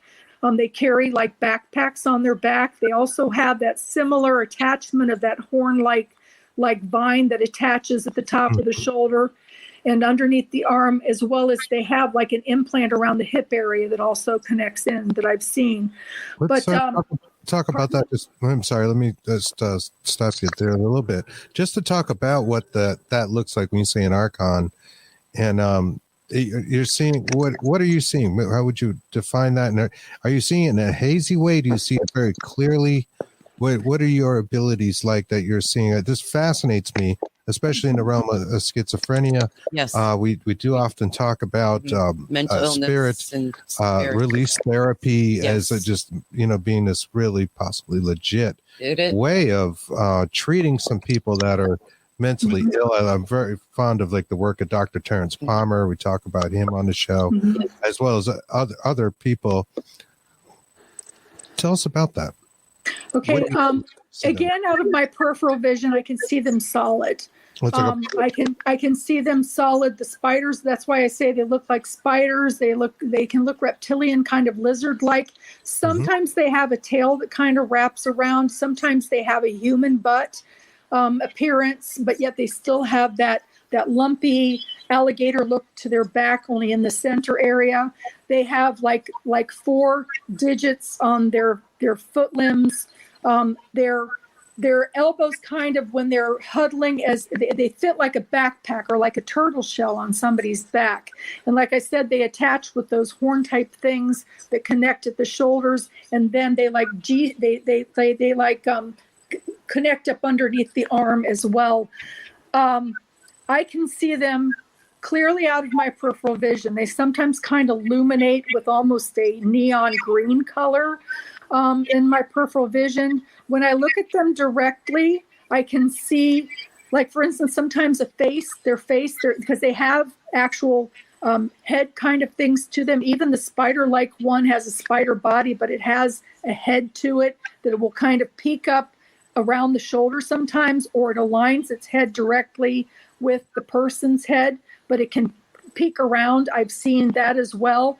They have, similar to human faces, they have a thing about their upper lip that almost looks like a mustache, but it's not, but it's like a color change above the lip area on some of the faces. And they all have this distinct thing about their head where there's like from the top of the head to the back, it comes out like a triangle, and it's floppy. So sometimes when these people that have addictions and they've gone through treatment, the archons will remove themselves from the back, but they never go away. They will still remain in the person's home. I've seen them jumping on ceilings from corner to corner, and they can turn their head all the way around, and that floppy fold that's on the back of their head kind of flaps over their face a little bit. And the thing is that the head, in proportion to the body, the head is much smaller than the body itself. And that is what I can see. And a lot of times people who have addictions, drug addiction and things like that, will carry those. A lot of times people get involved with drug addiction innocently because there is a pain that is also caused by an implant, some kind of implant or demonic thing. In my first book, it talks about how my daughter was struggling with pain, and I thought it was her book bag, so I got her a rolling book bag. And when the lady came to my house, the Indian lady came to my house, she said that, has your daughter been complaining of pain? And I said, well, yeah, how did you know? And she's like, well, because she's got an attachment on her back, and it's a big one too. And she did this motion energetically where she snapped her fingers and pulled it off. And I said to my daughter, I said, move your arms around. And she started moving them like a helicopter. I mean, she hadn't been able to do that. And I said, are you still having pain? And she said, no. So she had an archon on her back. And sometimes these things that implant themselves on you to create pain, you of course seek relief for the pain. So you may then start taking a medication that you wouldn't have normally taken before when you didn't have pain. And then this creates a cycle of addiction. With the addiction, it then causes a rippling effect within the families, because that drug addiction then has an adverse effect within the family, that the demonic archons, the demonic attachments, they feed off of that negative activity. It's their candy. So they create these situations where they can do this. I've also mentioned in my book too, there's not a diagnosis or a for sure cause of SIDS, but I can tell you, after being attacked, having my hair pulled, having people pushed, they have enough strength when they are active to smother a newborn child that's on their stomach that can't hold their head up. I believe that is what I believe that could be part of it. And this again creates that chaos and that rippling effect of sadness and mourning and all of that they feed off of, like all that emotion, right? Yes, they need that. And they need it so that they can do more physical acts. And then they literally, they can make people's ill elements exacerbate if they have some, negative beings in their house or whatever. And so it's important. I really wish that medicine would start to look at people, say, for instance, with schizophrenia in a different way. They really need to have a spiritualist there along with the medical doctors and the psychiatrists, to determine whether, aware, or maybe a medium that can see, and and be able to remove it. A lot of times, at least what I've been told is that they can talk them away. They can just ask them to leave, but they don't. Science doesn't believe it, and they're even more resistant to take people off any kind of medications they're on that may be contributing to some of the problems and vulnerabilities. Absolutely. Their own psychic aura and energy and really their field protection. And it's a vicious cycle, and you're absolutely right. And it's amazing how many people that I saw that were in that mental facility that really I don't think needed to be there, because of what I was seeing connected with them. So, and it is, it is very, very, I'm hoping, I'm hoping that there are some ways that will start, people will start to put into play in treating, these people. And maybe if somebody's got schizophrenia, the family can take them and find a spiritualist or somebody that might be able to determine that if the doctors can't.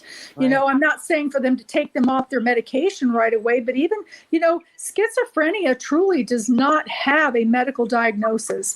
They think they know what causes it. They don't know if it can be caused through hereditary means. They don't know for sure what causes it. They're just medicating the symptoms that go with it. And there are a lot of mental ailments that are that same way. So they really, really don't know. And it just, learning what I've learned and being able to even see some wonderful things on the flip side of that will be coming out in Colors of Heaven. But I want to back up one more thing that was kind of funny. People also don't realize too, when I was writing the book Colors of Heaven, I started to talk about the part about when souls choose not to cross over. And it started to take on a little bit of a darker turn, which is why I wrote Omnipresent, What Happens Next. And, people don't realize, even with addiction and things like that, how many lost souls that have chosen not to cross over are standing around them at their sports bar cocktail hour or at their cigarette break outside with a group of people that are standing trying to smell the fumes. Their residual addiction has kept them earthbound because they've chosen to. Because one thing that I have learned is even when people pass away, there have been a lot of near-death experiences that people talk about the sense of heaven. They talk, and I'm saying heaven cross the other side. There are multiple the light for it. Yeah. I mean, but they all mean the same thing. They're all going to the same place, whatever your title is for that. But, and again, death means something different to everyone, the same as living does. So there are all of those definitions, but again, they all kind of come to the same part of it. But people would be absolutely shocked if they could see all of the dead people standing around them in a bar or on their cigarette break or at the adult peep show. If somebody, the thing about lost souls that do not cross over is they still have their residual addictions. If they have their mental illness, they have the cause of death showing. So if it's somebody that's been, say, decapitated in a car, they're carrying their head. They can be very gruesome to see these things. Somebody that's had cancer or cirrhosis of the liver, it generally shows up to me like Swiss cheese looking in that area. So I know that it's been a corrosive type disease that caused their demise. A lot of times people choose not to cross over because maybe there's a loved one that they've been caring for, maybe somebody that's disabled or a spouse that they expect to pass before them because of some kind of disease they have, and then they don't. They go first. Right. So sometimes they'll choose to hover for that.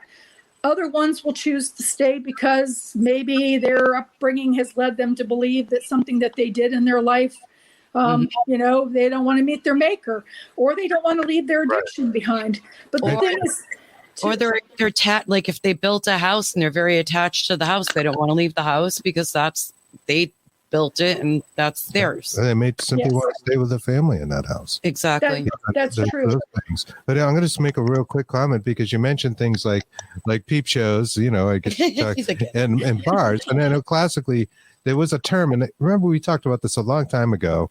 The English have a term for this, and I don't know what it is off the top of my head, but it describes these little gargoyles that people would see that would hang over the doorways of bars in particular. Yes. And that would attach to them. As they were coming out of the bar, they would, I need to find that name because that's so interesting. The It's so Archon, relevant. something like that. It's similar to like the Archons. And I think Ireland, or but look at the story straight. Yeah, but there it is. But, and then, of course, you have the peep shows and those kind of things. But now we have the internet.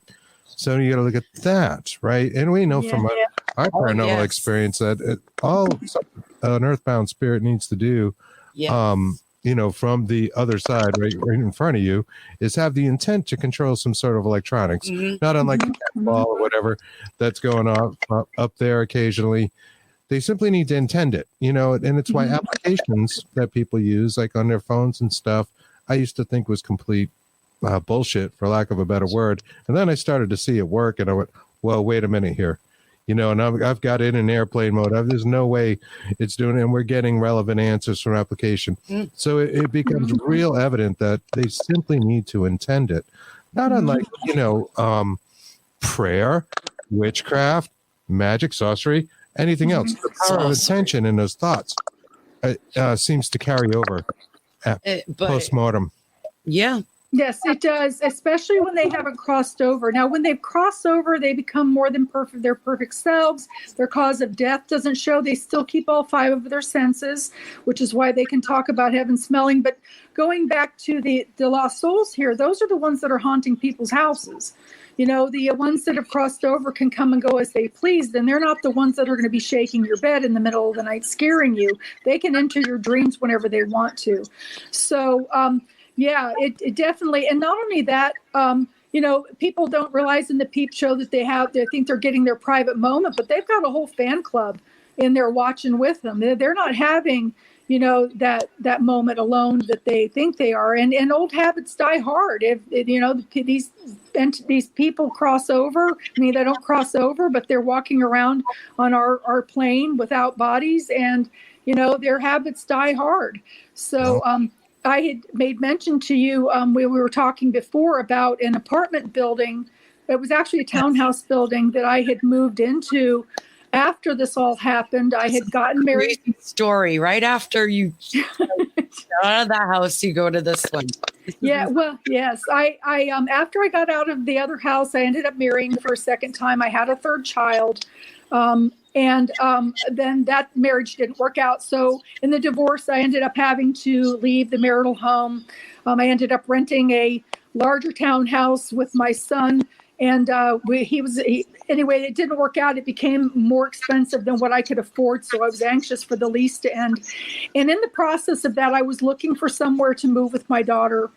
And because my son was of age at that point in time that he didn't need to move with us, even though he ended up moving with us. But anyway, so I was looking for a place with my daughter, and I came across this renovated townhouse building that was an older building, but it was, it was very, very well renovated. It looked nice. It was modernized.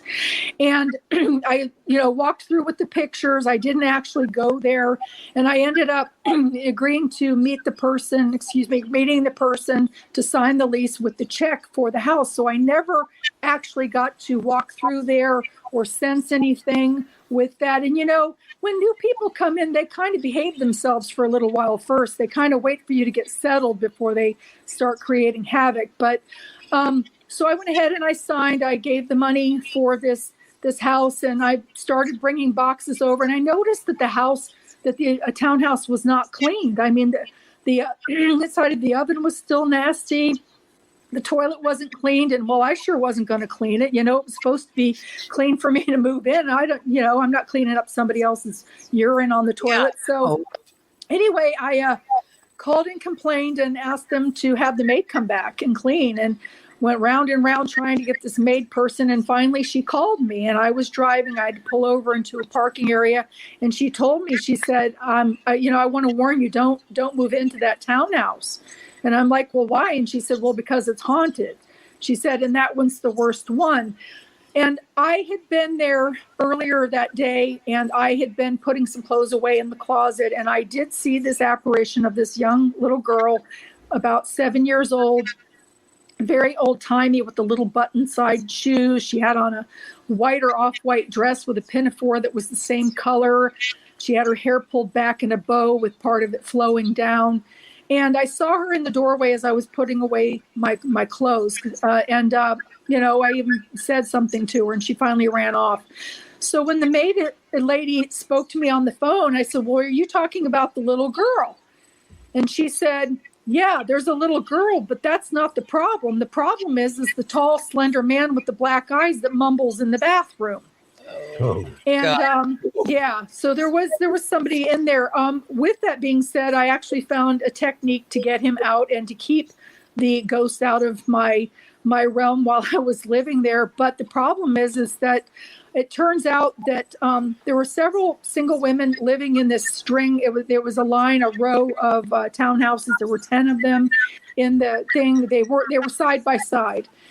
And one night my dog had awakened me. It was about 1:00 in the morning, and I hear this woman talking on the phone outside in the back, and I go to let my dog out to go to the bathroom, and I hear her saying, I've got to get off the phone. My neighbor's out here, and she came over and she asked me if I would go into her house with her, and I thought that was kind of weird. But then she started to explain what had been happening, and she was telling me that several nights she had been sleeping. Her roommate was staying at the boyfriend's house, and she was there by herself, and that she would wake up multiple times and find her underwear pulled down halfway, pulled down mid-thigh, sometimes half cocked on the hip. And she said, I wasn't sleeping with anybody, and I wasn't getting busy with myself. She says, I was in there sleeping. She said, and I'm waking up and I'm finding my underwear in these weird positions. And so she said this one particular night, which was the night that she was out there on the phone, she said that the actual tugging of her underwear woke her up.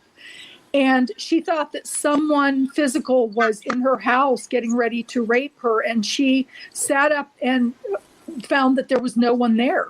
There was nobody in the room. She turned on the light. There was nobody there.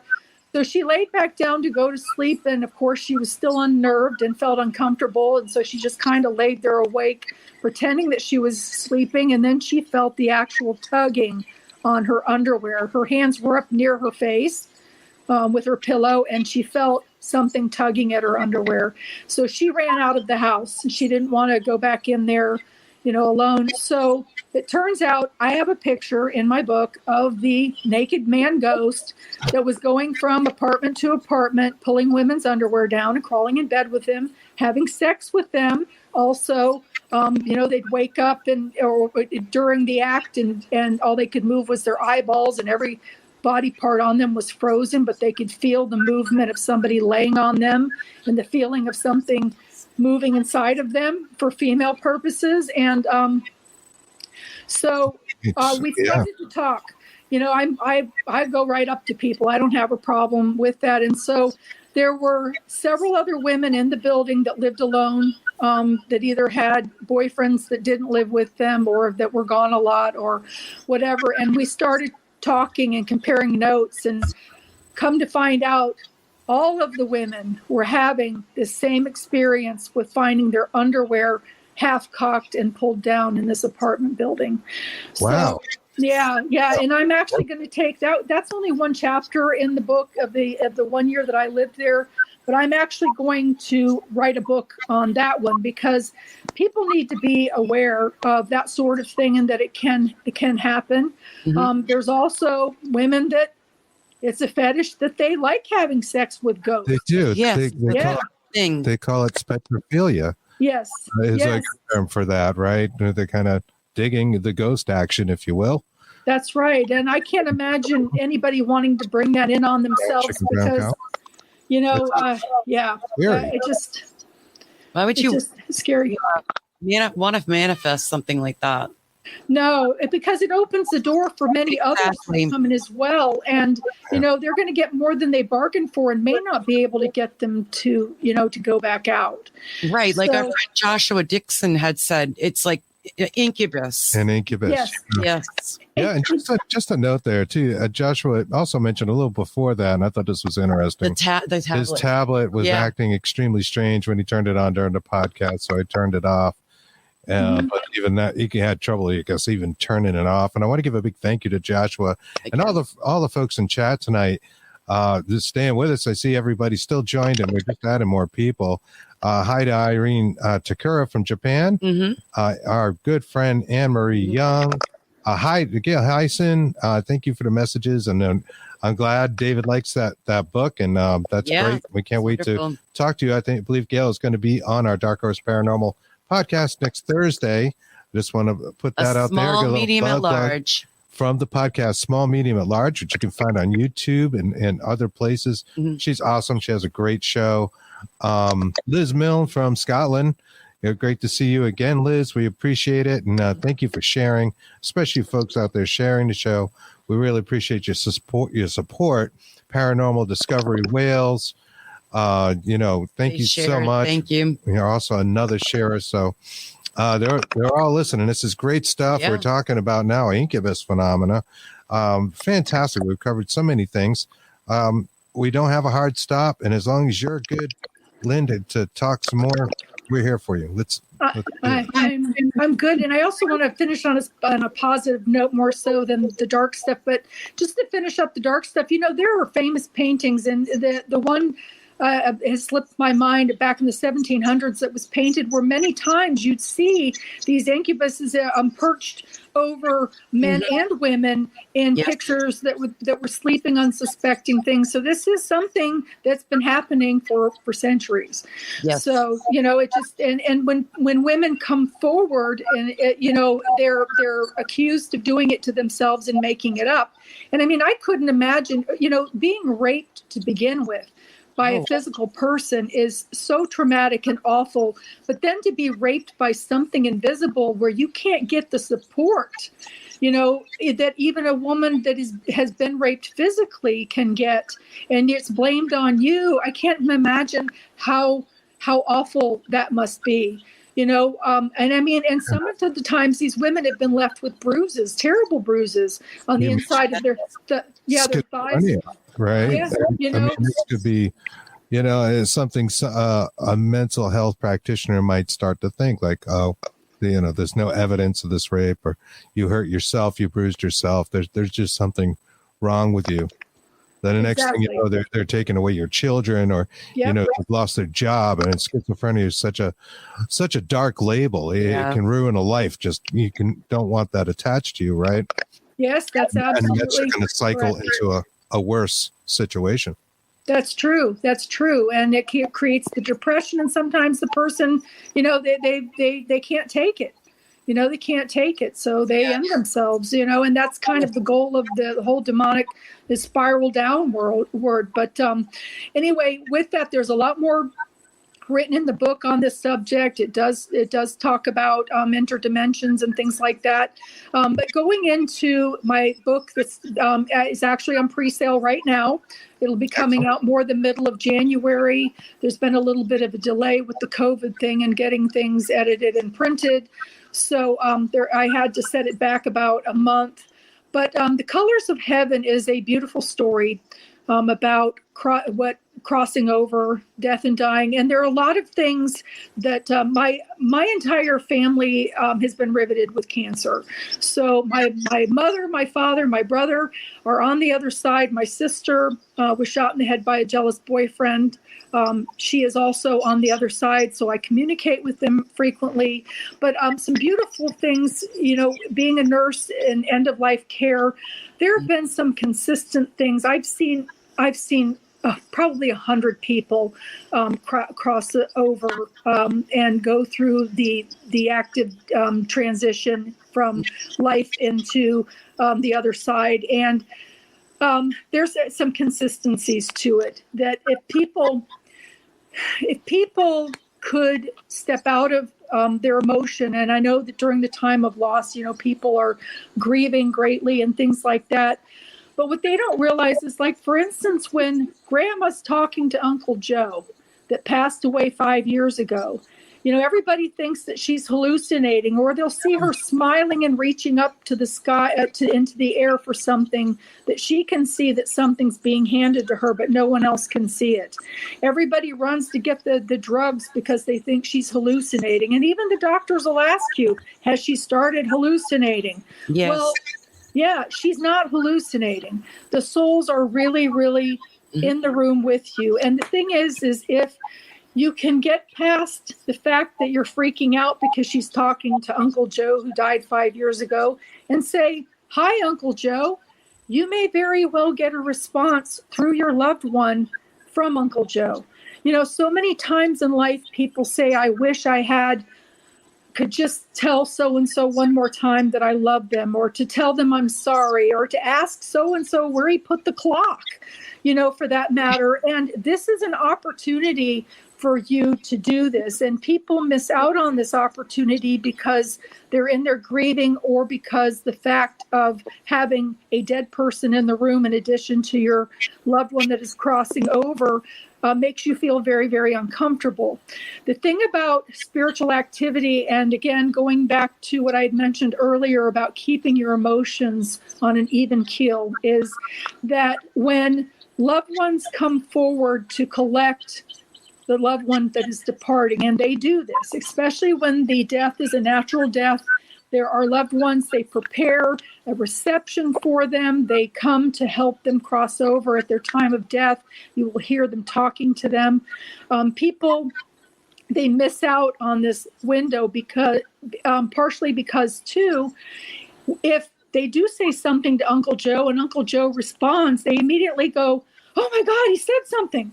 But what they don't realize is that because these angels are, and these beings are on such a much higher vibration than we are, they have a tendency to not come as close during a time of sorrow or anger or grieving, because they can exacerbate the situation and make it more intense. So they kind of step back. So it's really, really important that you keep control of your emotions around any kind of spiritual being, whether it's demonic or angelic type thing, unless it's a good emotion. Of course, you want to be happy, we can be happier. But in order to be able to communicate with them, it's a window that so many people miss. That's such a beautiful time, why the veils are effacing between the dimensions to be able to communicate with loved ones on the other side. So this is what this book is about. Again, also, I was in the room actively with my mother when she passed away. And I'll share that with you. That's the main reason why I started to write the book, and also realizing what a need there is, because so many people suffer so much when they lose someone. And I'm really, really hoping that this book will take the stigma of death and dying away, and to help bring comfort to those who have lost a loved one or someone who's been diagnosed with terminal illness, that this will truly, truly open up a new dimension for them, and for that matter, that they, it's not going to be as scary, and that stigma kind of leaves. But my mother had cancer. She had decided to stop treatments a year before she passed away. So we had a wonderful year together where she checked off some things on her bucket list. We also made a pact at that time that during times of stress, which I was going through a divorce at that time, so life was stressful, that I wanted to have an agreement with her on a way that she could communicate with me from the other side when I was too stressed out to notice that she was there. So we agreed that she had this long, beautiful, white pearlescent hair that was waist length. And Wow. I asked her to leave one of her hairs whenever she would come to visit. And of course, obviously, my family were all brunettes, whether it's from the bottle or not. We were originally brunettes. So anyway, so her white hair, her white pearlescent hair was very unique to her, and it was wavy. So when she passed away, the day of her funeral, I found a hair. I drew a bath. I put some bubbles in it, and laying on top of that bath bubbles in a straight line was one of her hairs. I found one of her hairs this past Thanksgiving laying across the dining room table seat at Thanksgiving. Oh, wow. I to this day, I have moved multiple times. I have a completely different car than she ever rode in, and I'm still to this day finding those hairs. And there's one thing in particular. There was one day that I was under a lot of stress. I had a test at school. It was very, very hard. And I went to the school bookstore. And I purchased a 3-ring binder and these loose leaf papers that were to go in it. And I took it back to the classroom. I took it straight to my car, straight to my classroom, took it out on my desk, pulled it out, opened it up, and I would fight God for my children. And I swear to you, on my children's lives, what I'm telling you happened. And in that middle ring of those 3 rings, in the teeth of that middle ring, looped multiple times, was a beautiful white pearlescent hair. There is no way, there is absolutely no way that hair could have gotten there. The car that I drove, she had never been in. She had been gone for about 2 years. There is no way. She put it there to let me know that she was supporting me during my very stressful time. And to this day, I am still finding those hairs. You can make an agreement with them, even if they've passed over. I mean, they can hear you just as plain as I'm talking to you. It's just that they communicate telepathically. And of course, on the other side, they have a very good sense of humor, because a lot of times when people are newly passing over, when they see things, they have a few choice words in their mind and not realizing that it's radiating out like over a megaphone to everybody. So of course, the guy sees Jesus for the first time and says, "Holy shit," he thinks that nobody's hearing it, but you get that aha moment or that sort of thing until they learn. So they do have a good sense of humor over there. They also, as I mentioned, you do keep your senses over there. You can still smell things. Heaven does have a scent that's individual to everybody. Mm-hmm. My mother, and I will go into the part of her passing that was very beautiful.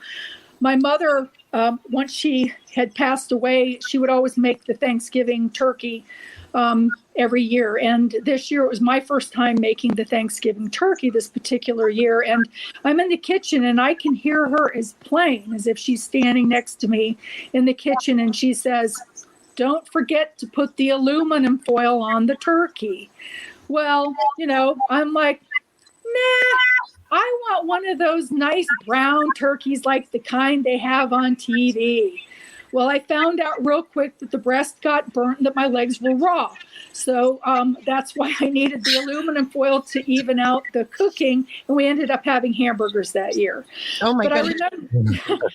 I remember, too, saying to my mom, I asked her, I said, "Mom, don't you ever miss?" My mom made this really unique potato salad that was really, really good. And I said, "Don't you ever miss the taste of potato salad and the brownies that you used to make?" And my mom came through again, as plain as day. She said, "Well, we don't eat things here." She said, "However, if we think of them, the sensation and the flavor comes to us as if we are eating them. The same as if we are eating them." And I'm thinking to myself, wow, wouldn't that be nice to have here? You can eat whatever you want and, not gain any calories or weight. So they still have the enjoyment of some of the things that they had on Earth. And the experience. And I'm sorry, Yes. just some questions, comments. Yeah. Let me just throw a couple things out there, kind of relevant to what you're saying. There's something called a dumb supper, which is when you set up a table for, dumb is probably the wrong, is the right word, but it's not used like you think it is, where you set up a plate for somebody who's passed on. You mentioned smells and tastes and things. I know one way, if you're trying to communicate with like a past relative or somebody you're close with, whoever that may be, to try to recreate a moment with them where you have the same smells and the same lighting or something that they liked, and you want that in the same room if you're trying to have some sort of communication. Because would you say that it's a different kind of communication with like a deceased loved one than say somebody that is just an earthbound spirit that's passing through your home? It's still telepathic. The difference, it is still telepathic. Although the lost souls that are here, sometimes their mouth will move when they're trying to convey certain things, but it is telepathic. But I agree with you that setting up the scene is something that will draw them in. But the thing is, too, is that they're around us all of the time. Some things that I've learned is that they can be 6 places simultaneously and equally with that. My father had a near-death experience and talked about when he was in the tunnel before they sent him back, which people that go into the tunnel when they cross over are usually going to be sent back. So if you hear them talking about being in the tunnel with the glistening lights, at some point they usually are sent back. But he talked about being with each of his children, the 5 remaining children out of the 6 that he had, and his new wife. So, and he even went so far as to tell me what I was wearing that day. And he was right. I had this favorite shirt that had pastel stripes on it. And I lived in a different state at that time. He had never seen me wearing it. So, he was correct in the way that he described it before he was sent back. But he also got to visit with my sister Robin on the other side, who was the one that was shot. So, sorry. Go ahead. I'm sorry. I was going to say the dumb part, by the way, means silent, and it's a pagan tradition. Silent, yes. It's like a silent supper. Some other comments here. Joshua said, every time I ask my brother to appear, he does as an owl. We both love owls, and my dad appears as a hummingbird. Stuff like that. Go ahead. Yep, that's very, very true. And the thing with the dinner, a lot of times people, too, what they don't realize is they'll say, oh, gosh, I wish that so-and-so was here to see this, the wedding or the graduation or the new baby. And what they don't realize is they are, in fact, there. And when you talk about the dinner with the seating, in a lot of those events, they prepare up there to be present for those events. They know about those events before they're even planned out that they're going to happen. And they act accordingly, and they will be sitting in a seat next to you if it is empty. They don't usually sit on top of people, but if there is an empty seat, it's not really empty. I can guarantee you that there is a soul there watching along with you. In addition to that, they do a bleachering effect in the corners of, like, let's say a wedding, for instance. They do a bleachering effect up in the corners up towards the ceiling, where hundreds of them flock in to watch, and they remain I call it they're on the high instead of the low, but meaning the same thing. They don't want to be a distraction. They don't want everybody at the wedding to be so hyper focused on the angels up in the corner and the loved ones up in the corner that they're not paying attention to the bride coming down the aisle. So, they are considerate of that too. They will ride in your car with you. And definitely those dinners, I promise you, they're showing up and they're bringing guests with them. So you've got more than just one person in that room for, that sort of thing. Yeah, they're present for everything. They see everything. I think for us, and why we might ask that is because we've both lost people that were close to us, but we seem to talk more to these kind of earthbound spirits, and they're not necessarily negative things or spooky. Like you mentioned, there's something walking around our studio not negative, though. Often, and we have this sort of interaction, but so we kind of miss sometimes. It's harder to get that interaction with, like, the deceased loved one. it's like they've crossed over, and for some reason that creates a barrier. It's not that they never communicate, it just it's harder to achieve. So is that a topic? Yes. You know what? That will be a good topic for me to add in. I can add in another chapter because you're right about that. The thing is that you can ask them, like you're sitting here, you can say, hey, Mom, tonight during my dreams, come pop in and say hello, or leave me something so that I know that you were here. A lot of times it's just that we're hyper focused on the other things that we're not noticing the subtle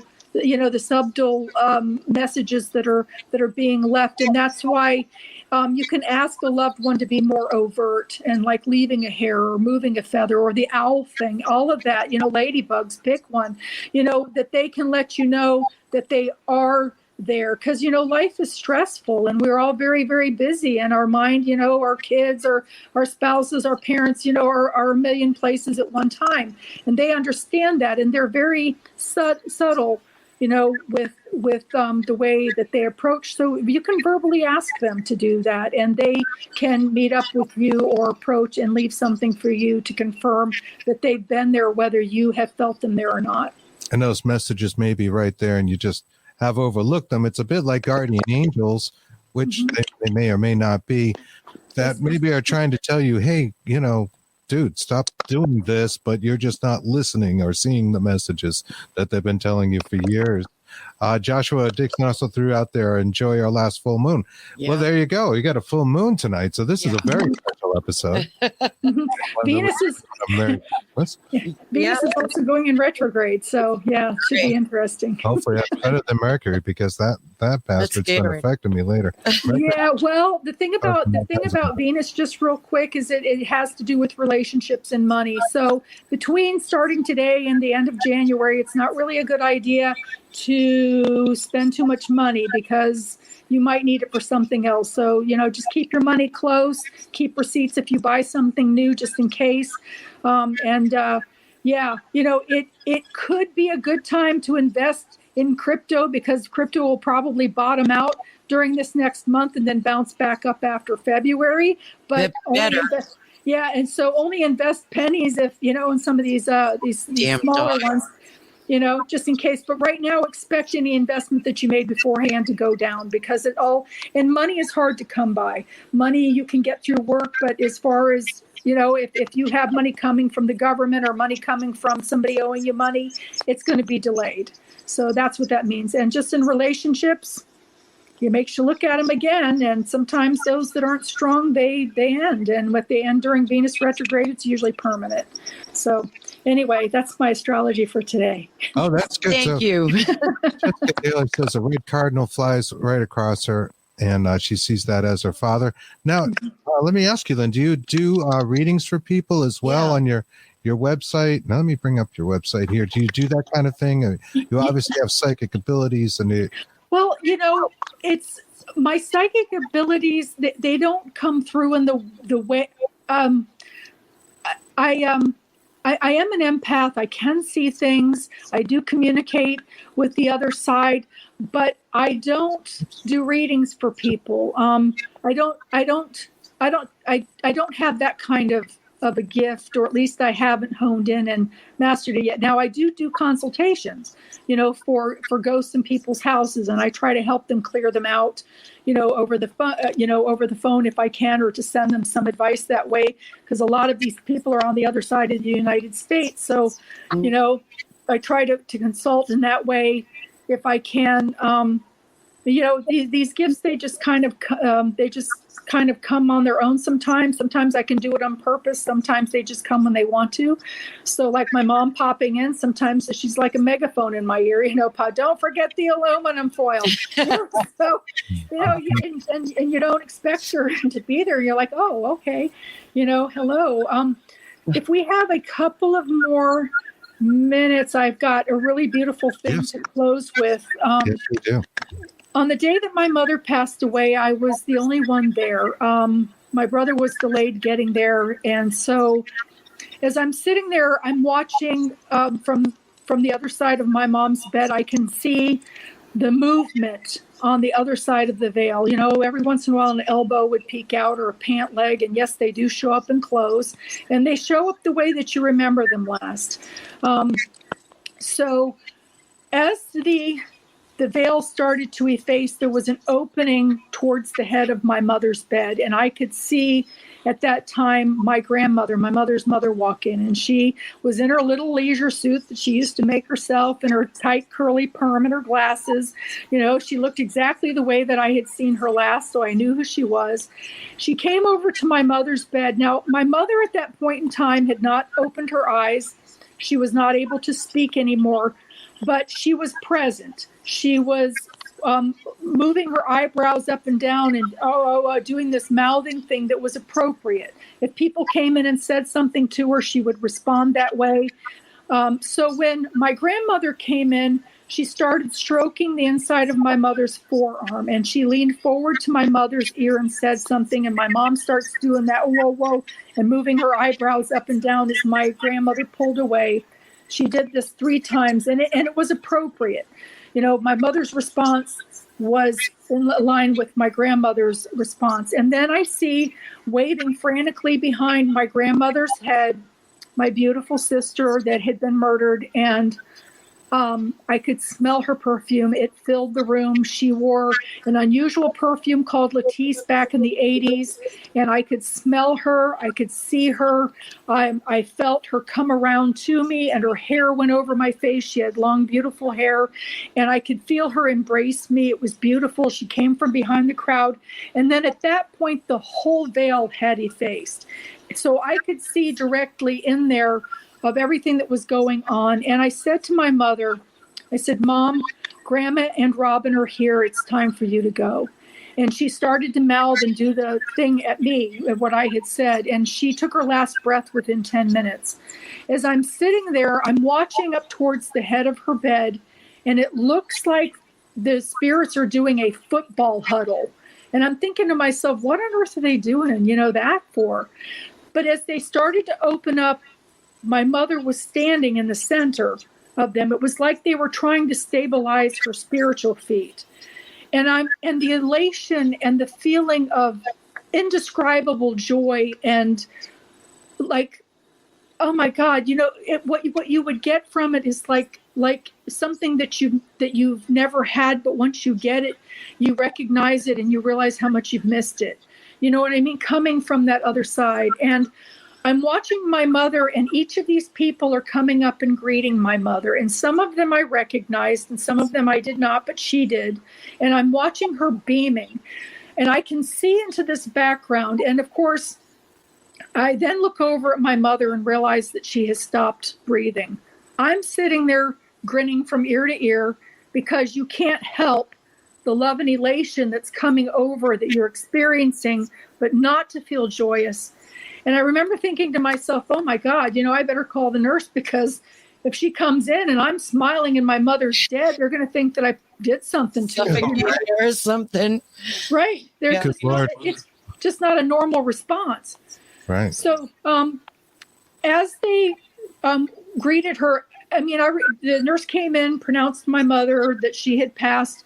They lingered in the room for about 20 minutes. And I asked if I could stay there. And I'm watching all of these festivities and them greeting her and her, hugging them. And the light from the other side that emitted didn't have a light source. It actually seemed to emit from within the atmosphere itself, if that makes sense.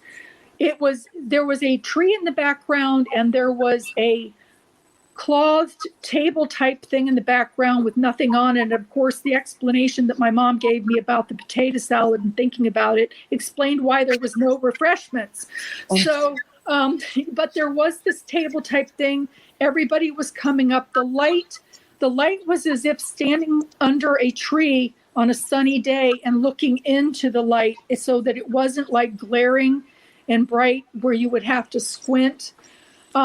And to see them one by one, approaching her.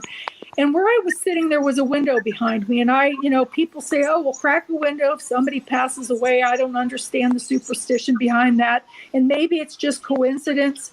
But one by one, all of those souls left on my left side and passed me. And each one kind of stopped and leaned over the top of my head and kind of did something that felt energetic. And as my mother's walking up and she's getting closer, which of course I can see better at a distance, the spirits, I recognized her because my mother had beautiful legs and she was still in her patient gown, and I could see her legs. So I knew it was her as she was passing towards the window, and she hesitated. But, getting to see that, I never really grieved the loss of my mother, because to me, I knew where she was. I knew that she was okay. She wasn't suffering anymore. And she's still very much around me. She's not dead. People see leaving the physical body as such a finality. There's such a finality to it, but there's really not. It's just, death is an extension of life. Some things that I've learned too is that there 20 years of our time is equivalent to one day on the other side. And so when we come here to do the schooling and things that we need to do here, it's really like we've only left for like 4 or 5 days to them by the time we return. So it's like we've taken a little vacation. There's just so many things that people don't realize about the other side that are in this book that I talk about. They are actually souls that have crossed over. A lot of times are playing with your children that are waiting to come in. I had for instance of a lady that was passing. She was a patient of mine, and her daughter came in, and her daughter was 45 years old or something. She and her husband had been trying for years to have children. And this lady insisted. She said, there are 2 beautiful little girls, and they say that you are their mother.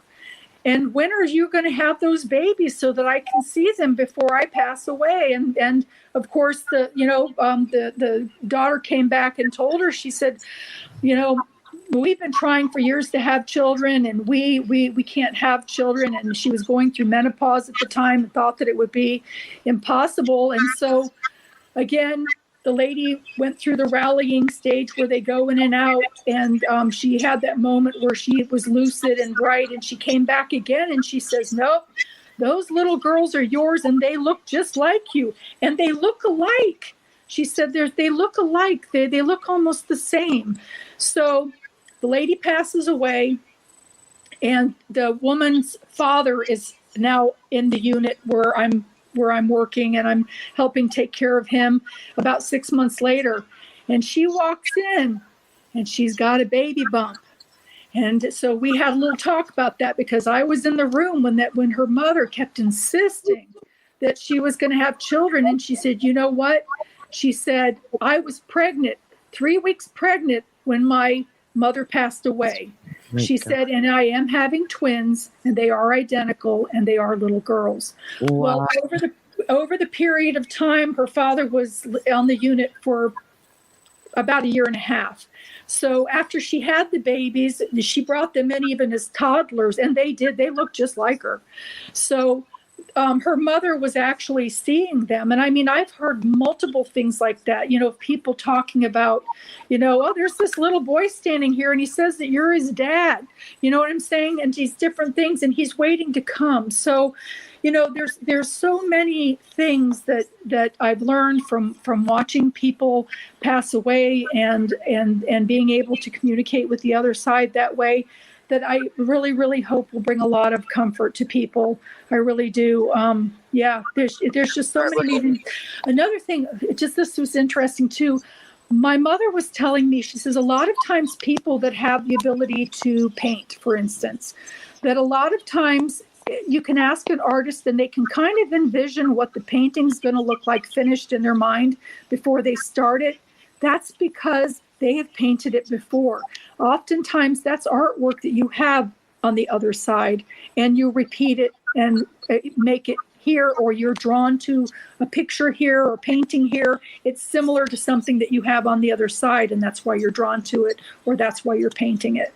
I love that. Yeah. People like musicians like Paul McCartney, for instance, and will say, his inspiration comes from, he doesn't know. He's like, the song is just here. Tori Amos, I love Tori Amos, says that her fairies write her songs. Fairies. And, I felt like that writing music with myself, where it just seems to happen. It's like, where did that come from? What is the nature of inspiration? It seems like there's definitely some kind of spiritual connection there, and it pops in your head. And to your other point about 20 years being like a day.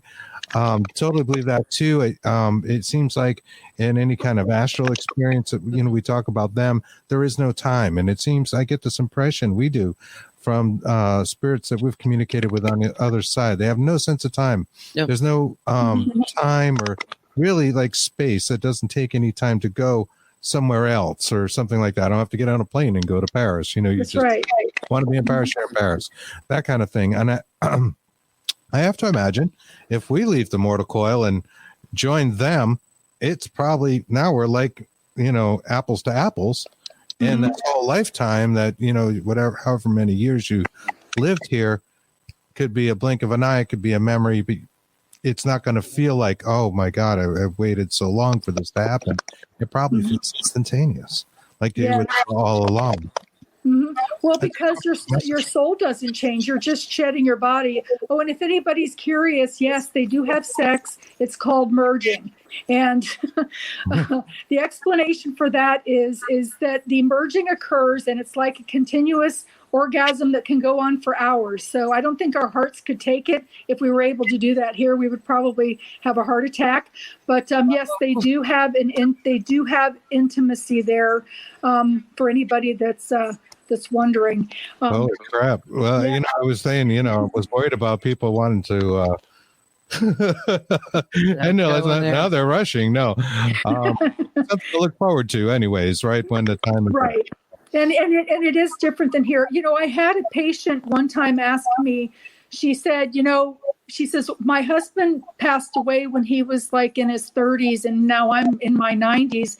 She said, when I cross over, is my appearance going to be repulsive to him? And I explained to her what I had been, been channeled through, is that the median age on the other side is actually like 35. That's the age in this lifetime that we start to decline, but that's like the perfect age on the other side. And I explained to her that he will see you the same way that he saw you last. And also he understands that you've been aging in this lifetime, but when you cross over and you see him, you will appear to him the way that he remembers you the most, and the same as he will appear to you. So don't worry about, him rejecting you because you're 60 years older now or something. That's not going to happen. I've actually had that question, that thought in my head, and I wondered that. What looks like on the other side? What's it like? But this has been wonderful. Yes, thank you. As always. The website is linmonet.com, LYNNMONET.com. The books are Omnipresent, What Happened After, and Colors of Heaven. We're getting that Colors of Heaven. We're on this. And we want to thank you so much, Lynn.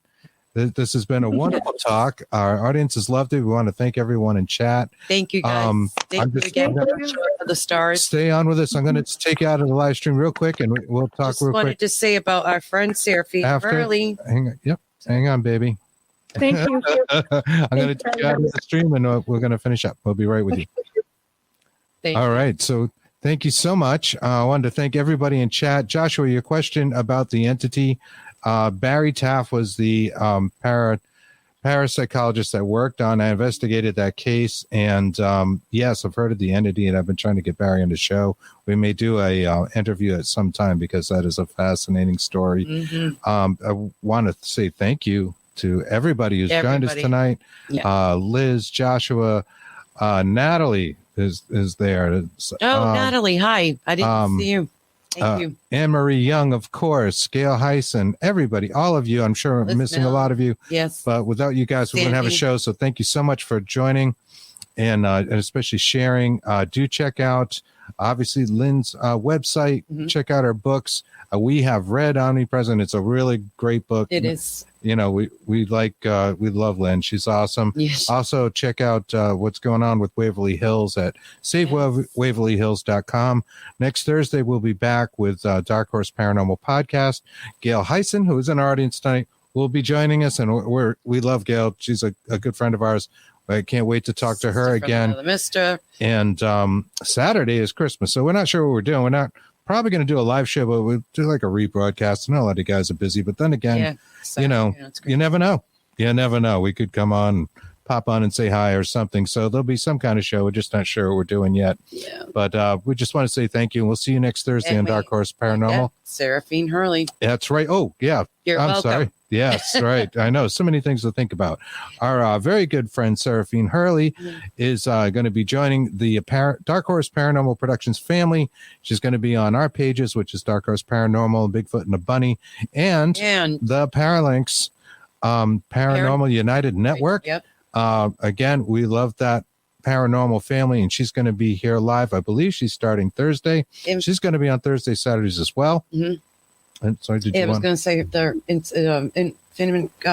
Infinite Inquisition is the name of her show. Thank you. And we're looking forward to talking to her, and I'm sure we'll have her on ours, and we'll be on her show as we go way back. And she's awesome. She's a great guest, extremely knowledgeable. You guys are going to love her. And that's all we have. So stay safe out there. Enjoy your holidays. Merry Christmas. Merry Christmas. Happy holidays, whatever you celebrate. Hanukkah, everything. Yes. Enjoy. And we'll see you soon. Bye-bye. Thank you.